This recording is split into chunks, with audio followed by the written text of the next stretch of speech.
Good evening everybody. ದೇವರ ಪರಿಶುದ್ಧ ನಾಮಕ್ಕೆ ಸ್ತೋತ್ರ ಉಂಟಾಗಲಿ.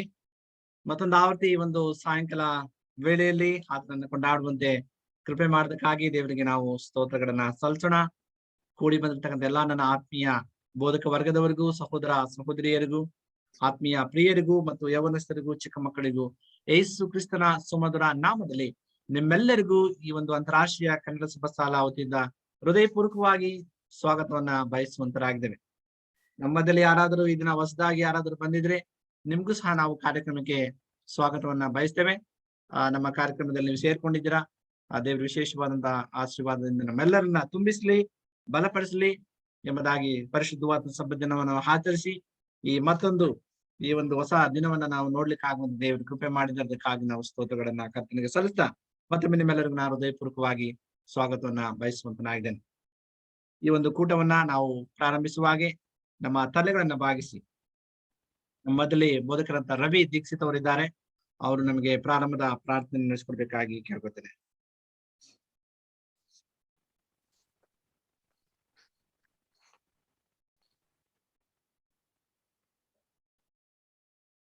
ರವಿ ದೀಕ್ಷಿತ್ ಅವರು ಇದ್ದೀರಲ್ಲ?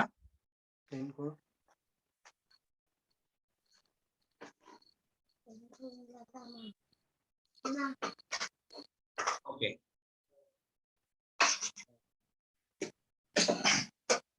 ಎಲ್ಡರ್ ಪ್ರೇಮನಾಥ್ ಕೋಲ್ಕರ್ ಅವರು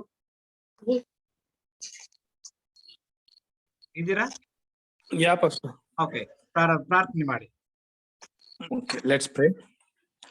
Gracious Heavenly Father, we thank you, my Lord, once again for giving us this wonderful opportunity, my Lord, to go down before you. Yes, Lord, we thank you for being with us for all the Sabbath hours. And Lord, as we are now entering to a new week, my Lord, please be with us. Lead us and guide us, Lord. Lord, please bless the participants. As Lord, it's a privilege that every day in the morning and evening, we have got this opportunity, my Lord. And the reason is Pastor Surendra and his family. Yes, Lord, please bless them. Lead them and guide them, Lord. Please bless the speaker of this hour, my Lord, and help us to hear your voice through him. Yes, Lord, once again, I submit all the entire participants and the speaker of this hour to your feet. We pray, Lord, in the precious name of Jesus Christ. Amen. ಧನ್ಯವಾದಗಳು ಹಿರಿಕರಂತ ಪ್ರೇಮನಾಥ್ ಕೋಲ್ಕರ್ ಅವರೇ, ನಿಮ್ಗೆ ಪ್ರಾರ್ಥನೆ ಮಾಡೋದಕ್ಕಾಗಿ ನಿಮ್ಗೆ ಧನ್ಯವಾದಗಳನ್ನ ಅರ್ಪಿಸ್ತೇನೆ. ಈ ಸಮಯದಲ್ಲಿ ನಾವು ಒಂದು ಸುಮಧುರವಾದಂತ ಗೀತೆಯನ್ನ ಕೇಳೋಣ. ನಮ್ಮ ಮಧ್ಯದಲ್ಲಿ ಉದ್ದನೂರು ಒಂದು ಸಭೆಯಿಂದ ಬೋಧಕರಂತ ಪ್ರಕಾಶ್ ಅವರು ನಮ್ಮಲ್ಲಿದ್ದಾರೆ. ಅವರ ಕುಟುಂಬ ಮತ್ತು ಮಕ್ಕಳ ಸಂಗಡ ದೇವರು ವಿಶೇಷವಾಗಿ ಅವ್ರನ್ನ ಆಶೀರ್ವಾದ ಮಾಡ್ಲಿ. ಈ ಒಂದು ಅಂತಾರಾಷ್ಟ್ರೀಯ ಕನ್ನಡ ಸಭಾ ಶಾಲೆ ದೇವರ ಮಹಿಮೆಗೋಸ್ಕರವಾಗಿ ಅವರು ಒಂದು ವಿಶೇಷ ಗೀತೆಯನ್ನು ಹಾಡುವಂತರಾಗಿದ್ದಾರೆ. ಬೋಧಕರೇ, ನಿಮಗೆ ಸ್ವಾಗತ. ಇದು ನಿಮ್ಮ ಸಮಯ. ದೇವರನ ಸ್ತೋತ್ರವಾಗ್ಲಿ. ಮತ್ತೊಂದು ವರ್ತಿ ಈ ಒಂದು ಸುಂದರ ಗಳಿಗೆಯನ್ನ ದೇವರು ನಮಗೆ ಬರಮಾಡ್ಕೊಟ್ಟಿದ್ದಾರೆ. ದೇವರಿಗೆ ಸ್ತೋತ್ರವನ್ನ ಸಲ್ಲಿಸ್ತೇನೆ. ಸ್ತೋತ್ರ ಸ್ವಾಮಿ, ಸ್ತೋತ್ರ ದೇವರೇ. ಈ ಅವಕಾಶವನ್ನ ಕೊಟ್ಟಂತ ಪಾಸ್ಟ್ಗೂ ಕೂಡ ನಾನು ವಂದಿಸ್ತೇನೆ. ದೇವರ ಮಹಿಮೆಗಾಗಿ ಒಂದು ಹಾಡನ್ನ ಹಾಡಿಕೊಳ್ಳೋಣ. ನೀವೆಷ್ಟು ಒಳ್ಳೆಯವರಪ್ಪ, ನಿಮ್ ಪ್ರೀತಿ ಹೇಗೆಲ್ಲಪ್ಪ, ನೀವೆಷ್ಟು ಒಳ್ಳೆಯವರಪ್ಪ, ನಿಮ್ ಪ್ರೀತಿ ಹೇಗೆಲ್ಲಪ್ಪ, ಈ ಹಾಡು ನಿನಗಾಗಿಯೇ ಹಾಡುವೆನು ನನ್ನೇಸುವೆ, ಈ ಹಾಡು ನಿನಗಾಗಿಯೇ ಹಾಡುವೆನು ನನ್ನೇಸುವೆ. ನನ್ನ ಒಳ್ಳೆ ಪಾಲು ನೀಯೇಸಯ್ಯ, ನಿನಗಿಂತ ದೇವರು ಬೇರಿಲ್ಲಯ್ಯ. ನನ್ನ ಒಳ್ಳೆ ಪಾಲು ನೀಯೇಸಯ್ಯ, ನಿನಗಿಂತ ದೇವರು ಬೇರಿಲ್ಲಯ್ಯ. ನಿನ್ನ ಪಾದಕ್ಕೆ ಮುದ್ದಿಡುವೆ, ನಿನ್ನನ್ನೇ ಪ್ರೀತಿ ಪ್ರೀತಿಸುವೆ, ನಿನ್ನ ಪಾದಕ್ಕೆ ಮುದ್ದಿಡುವೆ, ನಿನ್ನನ್ನೇ ಪ್ರೀತಿಸುವೆ. ಜೀವನವೆಲ್ಲ ನಿನ್ನಗಾಗಿ ಆಡಿ ಹೊಗಳುವೆ, ಜೀವನವೆಲ್ಲ ನಿನ್ನಗಾಗಿ ಆಡಿ ಹೊಗಳುವೆ. ನೀವೆಷ್ಟು ಒಳ್ಳೆಯವರಪ್ಪ, ನಿನ್ ಪ್ರೀತಿ ಹೇಗೇಳಪ್ಪ. ಈ ಹಾಡು ನಿನಗಾಗಿಯೇ ಹಾಡುವೆನು ಯೇಸುವೇ. ನನವು ಈ ನನ್ನ ಜೀವ ನಿನ್ನದೇ ಸಯ್ಯ, ಉಸಿರೆಲ್ಲ ನಿನ್ನದೇ ಓ ಏಸಯ್ಯ. ಈ ನನ್ನ ಜೀವ ನಿನ್ನದೇ ಸಯ್ಯ, ಉಸಿರೆಲ್ಲ ನಿನ್ನದೇ ಓ ಏಸಯ್ಯ.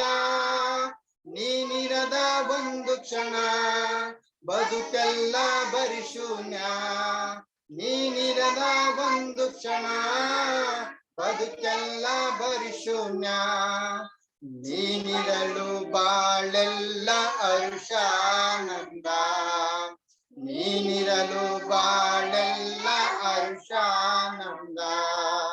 ನೀವೆಷ್ಟು ಒಳ್ಳೆಯವರಪ್ಪ, ನಿಮ್ ಪ್ರೀತಿ ಹೇಗೇಳಪ್ಪ. ಈ ಹಾಡು ನಿನಗಾಗಿಯೇ ಹಾಡುವೆನು ನನ್ನೇಸುವೆ. ಪರಲೋಕವೆಲ್ಲ ನಿನ್ನದೇ ಸಯ್ಯ, ನಾನು ಕೂಡ ಅಲ್ಲಿಗೆ ಬರುವೆನಯ್ಯ. ಪರಲೋಕವೆಲ್ಲ ನಿನ್ನದೇ ಸಯ್ಯ, ನಾನು ಕೂಡ ಅಲ್ಲಿಗೆ ಬರುವೆನಯ್ಯ. ನೀ ಬೇಗನೆ ಬರಲಿರುವೆ, ಕೈ ಹಿಡಿದು ಕರೆದೊಯ್ಯುವೆ. ನೀ ಬೇಗನೆ ಬರಲಿರುವೆ, ಕೈ ಹಿಡಿದು ಕರೆದೊಯ್ಯುವೆ. ಶಾಶ್ವತ ಸ್ಥಾನದ ನನ್ನನ್ನು ನೀನೇ ನಿಲ್ಲಿಸುವೆ, ಶಾಶ್ವತ ಸ್ಥಾನದಿ ನನ್ನನ್ನು ನೀನೇ ನಿಲ್ಲಿಸುವೆ. ನೀವೆಷ್ಟು ಒಳ್ಳೆಯವರಪ್ಪ, ನಿನ್ ಪ್ರೀತಿ ಹೇಗೇಳಪ್ಪ. ಈ ನಿನಗಾಗಿಯೇ ಹಾಡುವೆನು ನನ್ನೇಸುವೆ. ಈ ಹಾಡು ನಿನಗಾಗಿಯೇ ಹಾಡುವೆನು ನನ್ನೇಸುವೆ. ಆಮೆನ್. ದೇವರ ಆಶೀರ್ವಾದ. Amen amen. ಧನ್ಯವಾದಗಳು. ಉತ್ತಮವಾದಂತಹ ಮಧುರವಾಗಿ ಹಾಡಿದಂತ ಆ ಗಾನಕ್ಕಾಗಿ ನಿಮ್ಗೆ ಕುಟುಂಬ ಸಮೇತರಾಗಿ ನಿಮ್ಮೆಲ್ಲರಿಗೂ, ಮಕ್ಕಳಿಂದ ಹಿಡಿದು ನಿಮ್ಮ ಎಲ್ಲಾ ಕುಟುಂಬ ಮಕ್ಕಳಿಗೆ ಎಲ್ಲರಿಗೂ ನಾವು ವಂದನೆಗಳನ್ನ ಸಲ್ಲಿಸ್ತೇವೆ ಉದ್ನೂರಿಂದ. Thank you so much. ಬೋಧಕರೇ, ನಿಮ್ಗೆ ಧನ್ಯವಾದಗಳು. Okay okay, welcome welcome. Okay, ಈ ಸಮಯದಲ್ಲಿ ನಾವು ಉತ್ತಮ ರೀತಿಯಲ್ಲಿ ಅದ್ಭುತವಾಗಿ ದೇವರು ನಮ್ಮನ್ನ ಈ ಒಂದು ದಿನವೆಲ್ಲ ನಮ್ಮನ್ನು ನಡೆಸಿದ್ದಾರೆ. ನಾವು ಪರಿಶುದ್ಧವಾದ ಸಬ್ಬ ದಿನವನ್ನು ಆಚರಿಸಿದ್ದೇವೆ, ಆತನನ್ನ ಸ್ತುತಿಸಿದ್ದೇವೆ. ಈ ಒಂದು ಹೊಸ ಒಂದು ಪಾಠಕ್ಕೆ ನಾವು ಬಂದಿದ್ದೇವೆ. ಲೆಸನ್ ನಂಬರ್ 11, 11ನೇ ಒಂದು ಪಾಠ, ಯೇಸು ನಮ್ಮಲ್ಲಿ ನಂಬಿಕೆ ಹುಟ್ಟಿಸುತ್ತಾನೆ ಮತ್ತು ಪೂರೈಸುತ್ತಾನೆ ಅನ್ನುವಂಥ ವಿಷಯ ಕುರಿತು ನಾವು ಇಡೀ ವಾರವೆಲ್ಲ ನಾವು ಕಲಿಲಿಕ್ಕೆ ಹೋಗ್ತಕ್ಕಂಥನಾಗಿದ್ದೇವೆ. ಮಕ್ಕಳಿಗೆ ನಿಮ್ಗೆ ಒಂದು ಸುಂದರ ಕಥೆಯನ್ನ ನಾವು ಕೊನೆಯಲ್ಲಿ ಪ್ರಸಾರ ಮಾಡ್ತೀನಿ, ಒಂದು ದೊಡ್ಡ ಕಥೆಯನ್ನ. ಸೊ ನೀವು ಮಕ್ಕಳು ಬೇಸರವನ್ನು ಮಾಡ್ಕೊಳ್ಬೇಡಿ. ನಿಮಗೋಸ್ಕರವಾಗಿ ನಾನು ಖಂಡಿತವಾಗಲು ಇವತ್ತು ಪರಿಷ್ಕರಣೆ ಚರ್ಚೆ ಇಲ್ಲ, ಒಂದು ಸಾರಾಂಶ ಇದೆ. ಯಾಕೆಂದ್ರೆ ಇಂಟ್ರೊಡಕ್ಷನ್ ಮಾತ್ರ ಇರೋದ್ರಿಂದ ಜಾಸ್ತಿ ಸಮಯ ಇರೋದಿಲ್ಲ. ಹಾಗಾಗಿ ನಿಮಗೆ ಕೊನೆಯಲ್ಲಿ ನಾನು ನಿಮಗೆ ಕಥೆಯನ್ನ ಪ್ರಸಾರ ಮಾಡ್ಲಿಕ್ಕೆ ಹೋಗ್ತೇನೆ. ಈಗ ನಾವು ನೇರವಾಗಿ ನಮ್ಮ ಸಭಾಸಾಲ ಪಾಠಕ್ಕೆ ನಾವು ತೆರಳುವ. ಈ ದಿನದ ಒಂದು ಸಭಾಸಾಲ ಪಾಠವನ್ನ ತೆಗೆದುಕೊಳ್ಳುವಂತವ್ರನ್ನ ಪರಿಚಯಿಸ್ತಕ್ಕಂಥದ್ದು ವಾಡಿಕೆಯಾಗಿದೆ, ನಿಮ್ಮೆಲ್ಲರಿಗೂ ಚಿರಪರಿಚಿತ, ಎಲ್ಲರ ಮನೆ ಮಾತಾಗಿದ್ದಾರೆ. ನಮ್ಮ ಬೋಧಕರು ಪಾಸ್ಟರ್ ಜೋಸೆಫ್ ಮಾದೇವ್ ಅವರು, ನಮ್ಮ ಬ್ಯಾಂಗ್ಳೂರ್ ಮೆಟ್ರೋ ಕಾನ್ಫರೆನ್ಸ್ ನ ಅಧ್ಯಕ್ಷರು. ಇಡೀ ಬ್ಯಾಂಗ್ಳೂರ್ ಏನಂದ್ರೆ ಗ್ರೀನ್ ಸಿಟಿ ಅದು. ಅಂತ ಒಂದು ದೊಡ್ಡ ಪಟ್ಟಣದಲ್ಲಿ ಆ ಒಂದು ಮೆಟ್ರೋ ಕಾನ್ಫರೆನ್ಸ್ ನಲ್ಲಿ ಒಂದು ಅಧ್ಯಕ್ಷ ಸ್ಥಾನವನ್ನ ವಹಿಸಿದ್ದಾರೆ ಎಂಬುದಾಗಿ ನೋಡುವಾಗ ಇಡೀ ಅದು ದೇವರ ಒಂದು ಅದ್ಭುತವಾದ ಆಶೀರ್ವಾದ. ಅವರ ಒಂದು ಪರಿಚಯ ಮೂಲತಃ ಅವರು ಕೊಳ್ಳೇಗಾಲದವರು, ನಮ್ಗೆ ನಮ್ಮ ಊರಿನ ಪಕ್ಕದವರು. ಕಾಮಗೆರೆ, ಮಂಗಲ, ಕೊಳ್ಳೇಗಾಲ ಇವೆಲ್ಲವೂ ಸಹ ಪಕ್ಕದಲ್ಲಿ ಇರ್ತಕ್ಕಂಥ ಒಂದು ಊರು. ಸೊ ಹಾಗಾಗಿ ನಮ್ಮ ಒಂದು ಭಾಷೆಗಳನ್ನ ನೀವು ಕೇಳಿದಾಗ ನಿಮ್ಗೆ ಗೊತ್ತಾಗ್ತದೆ ನಾವು ಕೊಳ್ಳೇಗಾಲ ಈ ಸೈಡ್ನವ್ರು ಎಂಬುದಾಗಿ. ಸೊ ಈಗ ಅವರು ನಮ್ಗೆ ನಾನು ಈಗ ಬೋಧಕ ಸೇವೆಯನ್ನ ರೇಡಿಯೋದಲ್ಲಿ ಮಿನಿಸ್ಟ್ರಿಯನ್ನ ಮಾಡ್ತಾ ಇದ್ನಲ್ಲ, ಅದೇ ರೀತಿಯಾಗಿ ಅವರು ಅನೇಕ ಅಂದ್ರೆ ಇನ್ನು ಕೆಲವು ವರ್ಷಗಳ ಹಿಂದೆ ಈ ಒಂದು ರೇಡಿಯೋ ಮಿನಿಸ್ಟ್ರಿ ಅಂದ್ರೆ ರೇಡಿಯೋ ಸ್ಪೀಕರ್ ಆಗಿ ಅವರು ಸೇವೆಯನ್ನ ಮಾಡಿದ್ದಾರೆ. ಅತ್ಯುನ್ನತ ರೀತಿಯಲ್ಲಿ ಅವರ ಸಂದೇಶಗಳು ಇನ್ನೂ ಸಹ ನಾವು ನಮ್ಮ ಒಂದು ಸ್ಟೋರೇಜ್ ನಲ್ಲಿ ನಾವು ಇಟ್ಟಿದ್ದೇವೆ.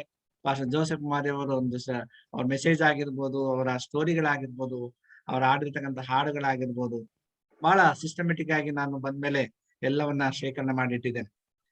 ಅದ್ಭುತವಾದ ಸಂದೇಶಕರು, ಉತ್ತಮವಾದಂತ ಸಂದೇಶವನ್ನು ನಮಗೆ ನೀಡುವಂತರಾಗಿದ್ದಾರೆ. ಮತ್ತು ಸರಳ ಜೀವಿ, ನೇರವಾಗಿ ಮಾತನಾಡ್ತಕ್ಕಂಥವ್ರು, ಅವ್ರ ಬಗ್ಗೆ ಹೇಳ್ಬೇಕಾದ್ರೆ. ಸೊ ಯಾವುದೇ ರೀತಿಯಂತ ಮುಖದಾಕ್ಷರಣೆಯನ್ನ ನೋಡೋದಿಲ್ಲ, ಏನೇ ಇದ್ರು ನೇರವಾಗಿ ಮಾತನಾಡ್ತಕ್ಕಂಥ ವ್ಯಕ್ತಿ, ಸರಳ ಜೀವಿ ಮತ್ತು ಪ್ರಾರ್ಥನಾ ಜೀವಿತ.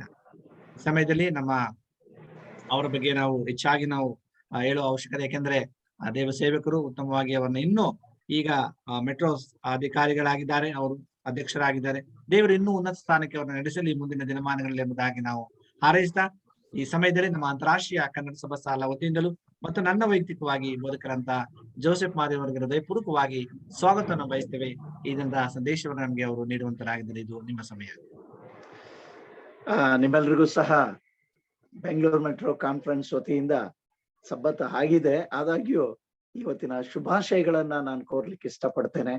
ಅನೇಕ ದಿನಗಳಾದ ಮೇಲೆ ಈ ಅಂತಾರಾಷ್ಟ್ರೀಯ ಸಬ್ಬತ್ ಶಾಲೆಯ ಮುಖಾಂತರ ನಿಮ್ಮನ್ನ ನೇರವಾಗಿ ಸಂಧಿಸ್ಲಿಕ್ಕೆ ಆಗದೆ ಇದ್ರೂ ಸಹ ಈ ಒಂದು ಝೂಮ್ ಮೂಲಕವಾಗಿ ನಿಮ್ಮನ್ನೆಲ್ಲ ಸಂಧಿಸುವಂತದ್ದು ನನ್ನ ಸೌಭಾಗ್ಯ. ಅದು ದೇವ್ರು ಕೊಡುವಂತ ಒಂದು ಆಶೀರ್ವಾದ. ವಿಶೇಷವಾಗಿ ನಮ್ಮ ರೇಡಿಯೋ ಕಾರ್ಯಕ್ರಮವನ್ನ ನಡೆಸ್ತಾ ಅದ್ಭುತವಾದಂತ ರೀತಿಯಲ್ಲಿ ಸಬ್ಬತ್ ಶಾಲೆಯನ್ನ ನಡೆಸ್ತಿರ್ತಕ್ಕಂಥ ಈ ಎಲ್ಲ ಮೇಲ್ವಿಚಾರಣೆಯನ್ನ ಅತ್ಯುತ್ತಮವಾಗಿ ಮಾಡ್ತಾ ಇರ್ತಕ್ಕಂಥ ನಮ್ಮ producer, Adventist world radio producer ಆಗಿರ್ತಕ್ಕಂಥ ಬೋಧಕರಂತ ಸುರೇಂದ್ರ ಅವರಿಗೆ ನಾನು ಹೃದಯಪೂರ್ವಕವಾದ ಧನ್ಯವಾದಗಳನ್ನ ಹೇಳ್ತೇನೆ. ಈ ಸಂದರ್ಭ ಹೇಗಂದ್ರೆ, ನಾವು ದೇವರ ಸೇವೆಯನ್ನ ಮಾಡುವಂತದ್ದೇ ಒಂದು ಸೌಭಾಗ್ಯ, ಬೇರೆ ಏನು ಇಲ್ಲ, ಬೇರೆ ಎರಡನೇ ಮಾತಿಲ್ಲ. ನಾವೆಲ್ಲರೂ ಸಹ ಸೇವಕರು. ಆದಾಗ್ಯೂ ಹೆಚ್ಚು ಸಮಯವನ್ನ ತೆಗೆದುಕೊಳ್ಳದೆ ಸ್ವಲ್ಪ ಹೊತ್ತು, ಈಗಾಗಲೇ ಹೇಳಿದ್ದಾರೆ, ಸ್ವಲ್ಪ ಸಮಯ ಇದು ಪರಿಚಯ ಮಾಡ್ತಕ್ಕಂಥದ್ದು, 11ನೇ ಅಧ್ಯಾಯವನ್ನ ಪರಿಚಯ ಮಾಡ್ತಕ್ಕಂಥ ಸಂದರ್ಭವಾಗಿರೋದ್ರಿಂದ ನಾನು ಈ ಸಂದರ್ಭದಲ್ಲಿ ಈ ವಾಕ್ಯಗಳನ್ನ ನಿಮ್ಮ ಮುಂದೆ ಹೇಳಲಿಕ್ಕೆ ನಾನು ಇಷ್ಟಪಡುವಂತವನಾಗಿದ್ದೇನೆ. ಈ ದಿನ 11ನೆಯ ಪಾಠಕ್ಕೆ ಬಂದಿದ್ದೇವೆ. ಇಬ್ರಿಯರ ಪತ್ರಿಕೆ ಅಂತ ಹೇಳುವುದಾದ್ರೆ, ಇಬ್ರಿಯರಿಗೆ ಬರೆದ ಪತ್ರಿಕೆ ವಿಶೇಷವಾಗಿ ಈ 11 ಪಾಠಗಳು ನೀವು ಈಗಾಗಲೇ ಕಲ್ತ್ಕೊಂಡಿದ್ದೀರಾ. ಅದರಲ್ಲಿ ಬೇರೆ ಯಾವುದೇ ಹೊಸ ವಿಚಾರಗಳನ್ನ ನಾವು ಜೋಡಿಸ್ಲಿಕ್ಕೆ ಹೇಳಲಿಕ್ಕೆ ಆಗೋದಿಲ್ಲ. ಈ ವಿಚಾರವನ್ನ ನಾವು ಕಾಣೋದಾದ್ರೆ, ಇಬ್ರಿಯರ ಬರೆದ ಪತ್ರಿಕೆ ಸಂಪೂರ್ಣವಾಗಿ ಯೇಸು ಸ್ವಾಮಿಯವರು ಬಂದಂತ ಉದ್ದೇಶ, ಅವರ ಮರಣ, ಅವರ ಪುನರುತ್ಥಾನ ಹಾಗೂ ಅವರ ಯಾಜಕ ಸೇವೆ, ಹಾಗೂ ಭವಿಷ್ಯದಲ್ಲಿ ನಾವು ಎಲ್ಲಿರ್ತೇವೆ, ಹೇಗಿರ್ತೇವೆ, ನಮ್ಮ ಸ್ಥಿತಿಗತಿಗಳೇನು, ಯಾವ ರೀತಿಯಾಗಿ ನಾವು ಪರಲೋಕಕ್ಕೆ ಏರಿ ಹೋಗ್ತೇವೆ, ಅದಕ್ಕೆ ಮೂಲ ಕಾರಣ ಏನು, ಅದು ಯಾವ ರೀತಿಯಾದಂತ ಕಾರ್ಯಗಳು ಹೋಗುವುದಕ್ಕಿಂತ ಮುಂಚಿತವಾಗಿ ನಡೀತವೆ ಅನ್ನುವಂತ ಸಂಗತಿಗಳನ್ನ ಬಹಳ ವಿಶೇಷವಾದ ಸರಳತೆಯಲ್ಲಿ ವಿವರಿಸಿರುವಂತ ಪುಸ್ತಕ ಇಬ್ರಿಯರ ಬರೆದ ಪತ್ರಿಕೆ ಎಂಬುದಾಗಿ ನಾವು ನೋಡ್ತೇವೆ. ಆದ್ರೆ ಇವತ್ತು 11ನೆಯ ಪಾಠದ ಒಂದು ಪರಿಚಯವನ್ನ ನಾವು ಮಾಡ್ಕೊಳ್ಬೇಕಾದ್ರೆ, ಯೇಸು ನಮ್ಮಲ್ಲಿ ನಂಬಿಕೆ ಹುಟ್ಟಿಸ್ತಾನೆ ಮತ್ತು ಪೂರೈಸ್ತಾನೆ. ಇದು ಪ್ರಸಂಗಕ್ಕಿನ್ನ ಚರ್ಚೆ ರೀತಿಯಲ್ಲಿ ನಡೀತಕ್ಕಂತ ಒಂದು ಪಾಠವಾಗಿದೆ. ನಂಬಿಕೆಯನ್ನ ಹುಟ್ಟಿಸುವಂತದ್ದು, ಪೂರೈಸುವಂತದ್ದು. ಹೇಗೆ ನಂಬಿಕೆಯನ್ನು ಹುಟ್ಟಿಸ್ತಾನೆ ಯೇಸು ಸ್ವಾಮಿ? ಹೇಗೆ ಹುಟ್ಟಿಸ್ತಾನೆ ಅಂತೀರಾ? ಒಂದ್ ವೇಳೆ ನೀವು ಏನಾದ್ರು ಇದ್ರೆ ಮ್ಯೂಟ್ ಮಾಡಿ ನೀವು ಉತ್ತರ ಕೊಡಬಹುದು ಅಥವಾ ಪ್ರಶ್ನೆಯನ್ನು ಕೇಳಬಹುದು ಆ ತಕ್ಷಣ. ಹೇಗೆ ಯೇಸು ಸ್ವಾಮಿಯವರು ನಂಬಿಕೆಯನ್ನ ನಮ್ಮಲ್ಲಿ ಹುಟ್ಟಿಸ್ತಾರೆ? ನಂಬಿಕೆ ಹುಟ್ಟಿಸುವುದು ಅಂತಂದ್ರೆ, ಆತನು ನಡೆದು ಬಂದ ಹಾದಿ, ಆತನು ಬಿಟ್ಟು ಹೋಗಿರುವಂತ ಹೆಜ್ಜೆ ಗುರುತುಗಳು, ಆತನ ವಾಗ್ದಾನಗಳು, ಚರಿತ್ರೆಯಲ್ಲಿ ನಡೆದಂತ ಘಟನೆಗಳು, ಅದ್ಭುತಗಳು, ಹಾಗೂ ಆತನು ನಮಗೋಸ್ಕರವಾಗಿ ಮಾಡಿರುವಂತ ಯೋಜನೆಗಳು ಹಾಗೂ ಪ್ರವಾದನೆಗಳು ನೆರವೇರ್ತಿರ್ತಕ್ಕಂತ ಘಟನೆಗಳನ್ನ ಕಾಣುವಾಗ ಈ ನಂಬಿಕೆ ಅನ್ನುವಂಥದ್ದು ನಮ್ಮಲ್ಲಿ ಹೆಚ್ಚಾಗ್ತದೆ. ಚರಿತ್ರೆಯಲ್ಲಿ ಅಂದ್ರೆ ಹಳೆ ಒಡಂಬಡಿಕೆಯಲ್ಲಿ ನಂಬಿಕೆ ವಿಚಾರವಾಗಿ ಬಹಳಷ್ಟು ಜನರು ತಮ್ಮನ್ನ ತಾವು ತ್ಯಾಗ ಮಾಡಿರುವುದನ್ನ ನಾವು ನೋಡ್ತೇವೆ. ನಂಬಿಕೆಗೋಸ್ಕರವಾಗಿ ಜೀವಿಸಿದಂತ ವ್ಯಕ್ತಿಗಳನ್ನ ನಾವು ನೋಡ್ತೇವೆ. ಅದೇ ರೀತಿಯಾಗಿ ಇವತ್ತು ಈ ಹೊಸ ಒಡಂಬಡಿಕೆಯ ಈ ಅಂತ್ಯ ಕಾಲದಲ್ಲಿ ಜೀವಿಸ್ತಿರುವಂತ ನಮಗೆ ಕ್ರಿಸ್ತನು ನಂಬಿಕೆಯನ್ನು ಹುಟ್ಟಿಸುವುದರ ಜೊತೆಗೆ ಅದನ್ನ ಪೂರೈಸುತ್ತಾ ನಮ್ಮನ್ನ ಮುಂದೆ ನಡಿಲಿಕ್ಕೆ, ಮುಂದೆ ಓಟವನ್ನ ಓಡಲಿಕ್ಕೋಸ್ಕರವಾಗಿ ಒಂದು ಮಾರ್ಗವನ್ನ ರೂಪಿಸಿರುವುದನ್ನ ನಾವು ಕಾಣ್ತೇವೆ. ಇಲ್ಲಿ ಮೊದಲನೆಯ ವಾಕ್ಯದಲ್ಲಿ 2-3 ಪ್ರಶ್ನೆಗಳಿದೆ, ಹೊಸ ವಿಚಾರಗಳು ಅನ್ಸುತ್ತೆ ನನಗೆ. ದಯವಿಟ್ಟು ಮ್ಯೂಟ್ ಮಾಡಿ, ಅನ್ಮ್ಯೂಟ್ ಮಾಡಿ ನೀವು ಇದರ ಬಗ್ಗೆ ನಿಮ್ಮ ಅನಿಸಿಕೆಗಳನ್ನು ಸಹ ಹೇಳಿದ್ರೆ ಚೆನ್ನಾಗಿರುತ್ತೆ. ಏನಂತ, ನಂಬಿಕೆಯನ್ನು ಹುಟ್ಟಿಸುವವನು ಪೂರೈಸುವವನು ಆಗಿರುವ ಯೇಸುವಿನ ಮೇಲೆ ದೃಷ್ಟಿ ಇಟ್ಟು ನಮಗೆ ನೇಮಕವಾದ ಓಟವನ್ನ ಸ್ಥಿರಚಿತ್ತದಿಂದ ಓಡೋಣ. ಒಬ್ಬ ಓಟಗಾರ, ಒಬ್ಬ ಉಳುವಂತವನು, ಒಬ್ಬ ಒಂದು ಕಾರ್ಯವನ್ನ ಮಾಡುವಂತವನು ಏನ್ ಮಾಡ್ಬೇಕು, ಮುಂದೆ ದೃಷ್ಟಿಯನ್ನು ಇಟ್ಕೊಳ್ಬೇಕು. ಇವೆಲ್ಲದಕ್ಕಿನ್ನ ಓಟ ಓಡುವಂತವನಾಗ್ಲಿ ಅಥವಾ ಹಿಂದೆ ತಿರುಗಿ ಹೇಗೆ ಓಡ್ಬೋದು. ಆದ್ರೆ ಈಗ ಒಬ್ಬ ಡ್ರೈವಿಂಗ್ ಮಾಡ್ತಾ ಇರತಕ್ಕಂಥ ವ್ಯಕ್ತಿಯನ್ನು ತೆಗೆದುಕೊಳ್ಳಿ, ಕಾರ್ ಓಡಿಸ್ತಾ ಇರ್ತೀನಿ ನಾನು, ಅಥವಾ ನೀವು ಓಡಿಸ್ತಾ ಇರ್ತೀರಾ, ಅಥವಾ ಮೋಟರ್ ಬೈಕ್ ಓಡಿಸ್ತಾ ಇರ್ತೀರಾ.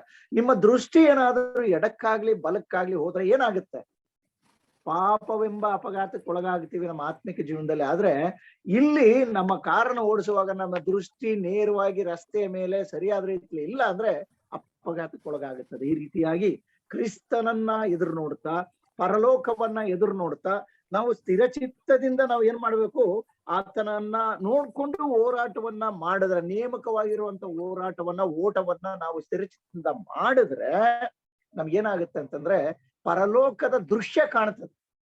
ನೋಡಿ, ಆತನು ಒಂದೇ ವಾಕ್ಯದಲ್ಲಿ ಬರೆಯುವಾಗ, ನೀವು ಸ್ಥಿರಚಿತ್ತದಿಂದ ನಿಮಗ್ ನೇಮಕ ಆಗಿರುವ ಓಟ ಏನು, ಪರಲೋಕಕ್ಕೆ ಹೋಗ್ತಕ್ಕಂಥದ್ದು. ಅದಷ್ಟು ಮಾತ್ರ ಅಲ್ಲ, ಜೊತೆಲಿರೋರ್ನ ಪರಲೋಕಕ್ಕೆ ಕರ್ಕೊಂಡು ಹೋಗ್ತದೋ. ನಾವು ಮಾತ್ರ ಹೋಗೋದಕ್ಕೆ ಅಷ್ಟು ಇದಿರೋದಿಲ್ಲ. ಜೊತೆಲಿ ಇರ್ತಕ್ಕಂಥವ್ರು ಪಾಪಿಗಳನ್ನ ದೇವ್ರ ಕಡೆ ತಿರುಗಿಸ್ತಕ್ಕಂಥದ್ದೇ ನಮ್ಮ ಉದ್ದೇಶ. ಇಲ್ಲಿ ಈ ರೀತಿಯಾಗಿ ಹೋಗುವಾಗ ಆ ಪರಲೋಕದ ಒಂದು ನಿರೀಕ್ಷೆಯ ಬಾಗಿಲು ನಮಗ್ ತೆರೀತದೆ, ನೇರವಾಗಿ ಕಾಣ್ತದೆ. ನಾವು ಆಧ್ಯಾತ್ಮಿಕವಾಗಿ ನೀತಿವಂತಿಕೆಯಿಂದ ಒಳ್ಳೆಯ ರೀತಿಯಲ್ಲಿ ಓಟವನ್ನ ಪ್ರಾರಂಭಿಸಿ ಮುಗಿಸ್ಲಿಕ್ಕೆ ಹೋಗುವಂತ ಹಂತಕ್ಕೆ ನಮಗೆ ಸ್ಪಷ್ಟವಾದಂತ ಚಿತ್ರಣ, ನಮಗೆ ಪರಲೋಕದ ಚಿತ್ರಣ ನಮಗೆ ಕಾಣುತ್ತೆ. ಆದ್ರೆ ನಾವು ನಮ್ಮ ಸ್ವಂತ ಶಕ್ತಿಯಿಂದ, ಸ್ವಂತ ಬಲದಿಂದ, ಸ್ವಂತ ಆಲೋಚನೆಗಳಿಂದ, ನಮ್ಮ ವೈಯಕ್ತಿಕವಾದಂತ ಒಂದು ಕೌಶಲ್ಯಗಳಿಂದ ಆ ದಾರಿಯಲ್ಲಿ ಹೋಗ್ಲಿಕ್ಕೆ ಆಗೋದಿಲ್ಲ. ಅದು ಕ್ರಿಸ್ತನ ಕೃಪೆಯ ಮೂಲಕ ಮಾತ್ರ ಎಂಬುದಾಗಿ ಈ ವಾಕ್ಯದಲ್ಲಿ ನಾನು ಕಂಡೆ. ಈಗ ಒಂದು ಪ್ರಶ್ನೆನ ಕೇಳಲಿಕ್ಕೆ ಹೋಗ್ತೇನೆ. ದಯವಿಟ್ಟು ಅನ್ಮ್ಯೂಟ್ ಮಾಡಿ ನೀವು ಮಾತಾಡಿ. ರವಿ ಭಕ್ತರಾಜ್ ಅವರು ಇದ್ದಾರೆ, ಅನೇಕರು ಬೋಧಕರಿದ್ದೀರಿ, ದಯವಿಟ್ಟು ಸುರೇಂದ್ರ ಬೋಧಕರಿದ್ದಾರೆ. ಇದ್ರ ಬಗ್ಗೆ ಆತನು ಆ ವಾಕ್ಯದಲ್ಲಿ ಇದೆ ಇನ್ನೊಂದು, ಆತನು ತನ್ನ ಮುಂದೆ ಇಟ್ಟಿದ್ದ ಸಂತೋಷಕ್ಕೋಸ್ಕರ ಅವಮಾನವನ್ನ ಅಲಕ್ಷ್ಯ ಮಾಡಿ ಶಿಲುಬೆಯ ಮರಣವನ್ನ ಸಹಿಸಿಕೊಂಡು ದೇವರ ಸಿಂಹಾಸನದ ಬಲಗಡೆಯಲ್ಲಿ ಆಸನ ರೂಢನಾಗಿದ್ದಾನೆ ಅಂತೇಳಿ ವಾಕ್ಯ ಹೇಳುತ್ತೆ. ಇಲ್ಲಿ ಮೊದಲನೇ ಅಂಶ, ಆತನು ತನ್ನ ಮುಂದೆ ಇಟ್ಟಿದ್ದ ಸಂತೋಷಕ್ಕೋಸ್ಕರ. ಇದ್ರ ಅರ್ಥ ಏನು? ಅವನು ಅಂದ್ರೆ ಯೇಸು ಸ್ವಾಮಿ ಅವರು ಮುಂದೆ ಇಟ್ಟಿದ್ದಂತ ಸಂತೋಷಕ್ಕೋಸ್ಕರ, ಇನ್ನು ಪರಲೋಕಕ್ಕೆ ಹೋಗ್ಬೇಕು ಅನ್ನೋ ಸಂತೋಷಕ್ಕೋಸ್ಕರ ಅವರು ಅವಮಾನವನ್ನ, ಹಿಂಸೆಯನ್ನ, ನೋವನ್ನ, ಪ್ರಾಣ ತ್ಯಾಗವನ್ನ ಮಾಡಿದ್ರಾ ಅನ್ನುವಂತ ಪ್ರಶ್ನೆ. ನಿಮ್ಮ ಅಭಿಪ್ರಾಯ ಏನಂತಾರೆ ಇದ್ರ ಬಗ್ಗೆ?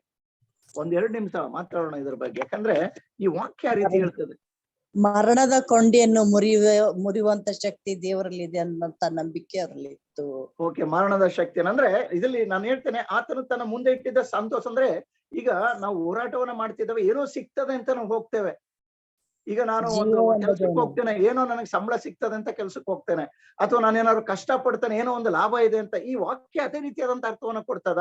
ಆತನು ತನ್ನ ಮುಂದೆ ಇಟ್ಟಿದ್ದ ಸಂತೋಷಕ್ಕೋಸ್ಕರ ಅವಮಾನವನ್ನ ಅಲಕ್ಷ್ಯ ಮಾಡಿ ಶಿಲುಬೆ ಮರಣವನ್ನು ಒಪ್ಕೊಂಡ. ಏನ್ ಸಂತೋಷ ಇಟ್ಟಿತ್ತು ಹಾಗಾದ್ರೆ ಯೇಸು ಸ್ವಾಮಿಗೆ? ಸಂತೋಷಕ್ಕೋಸ್ಕರ ಓಡುದ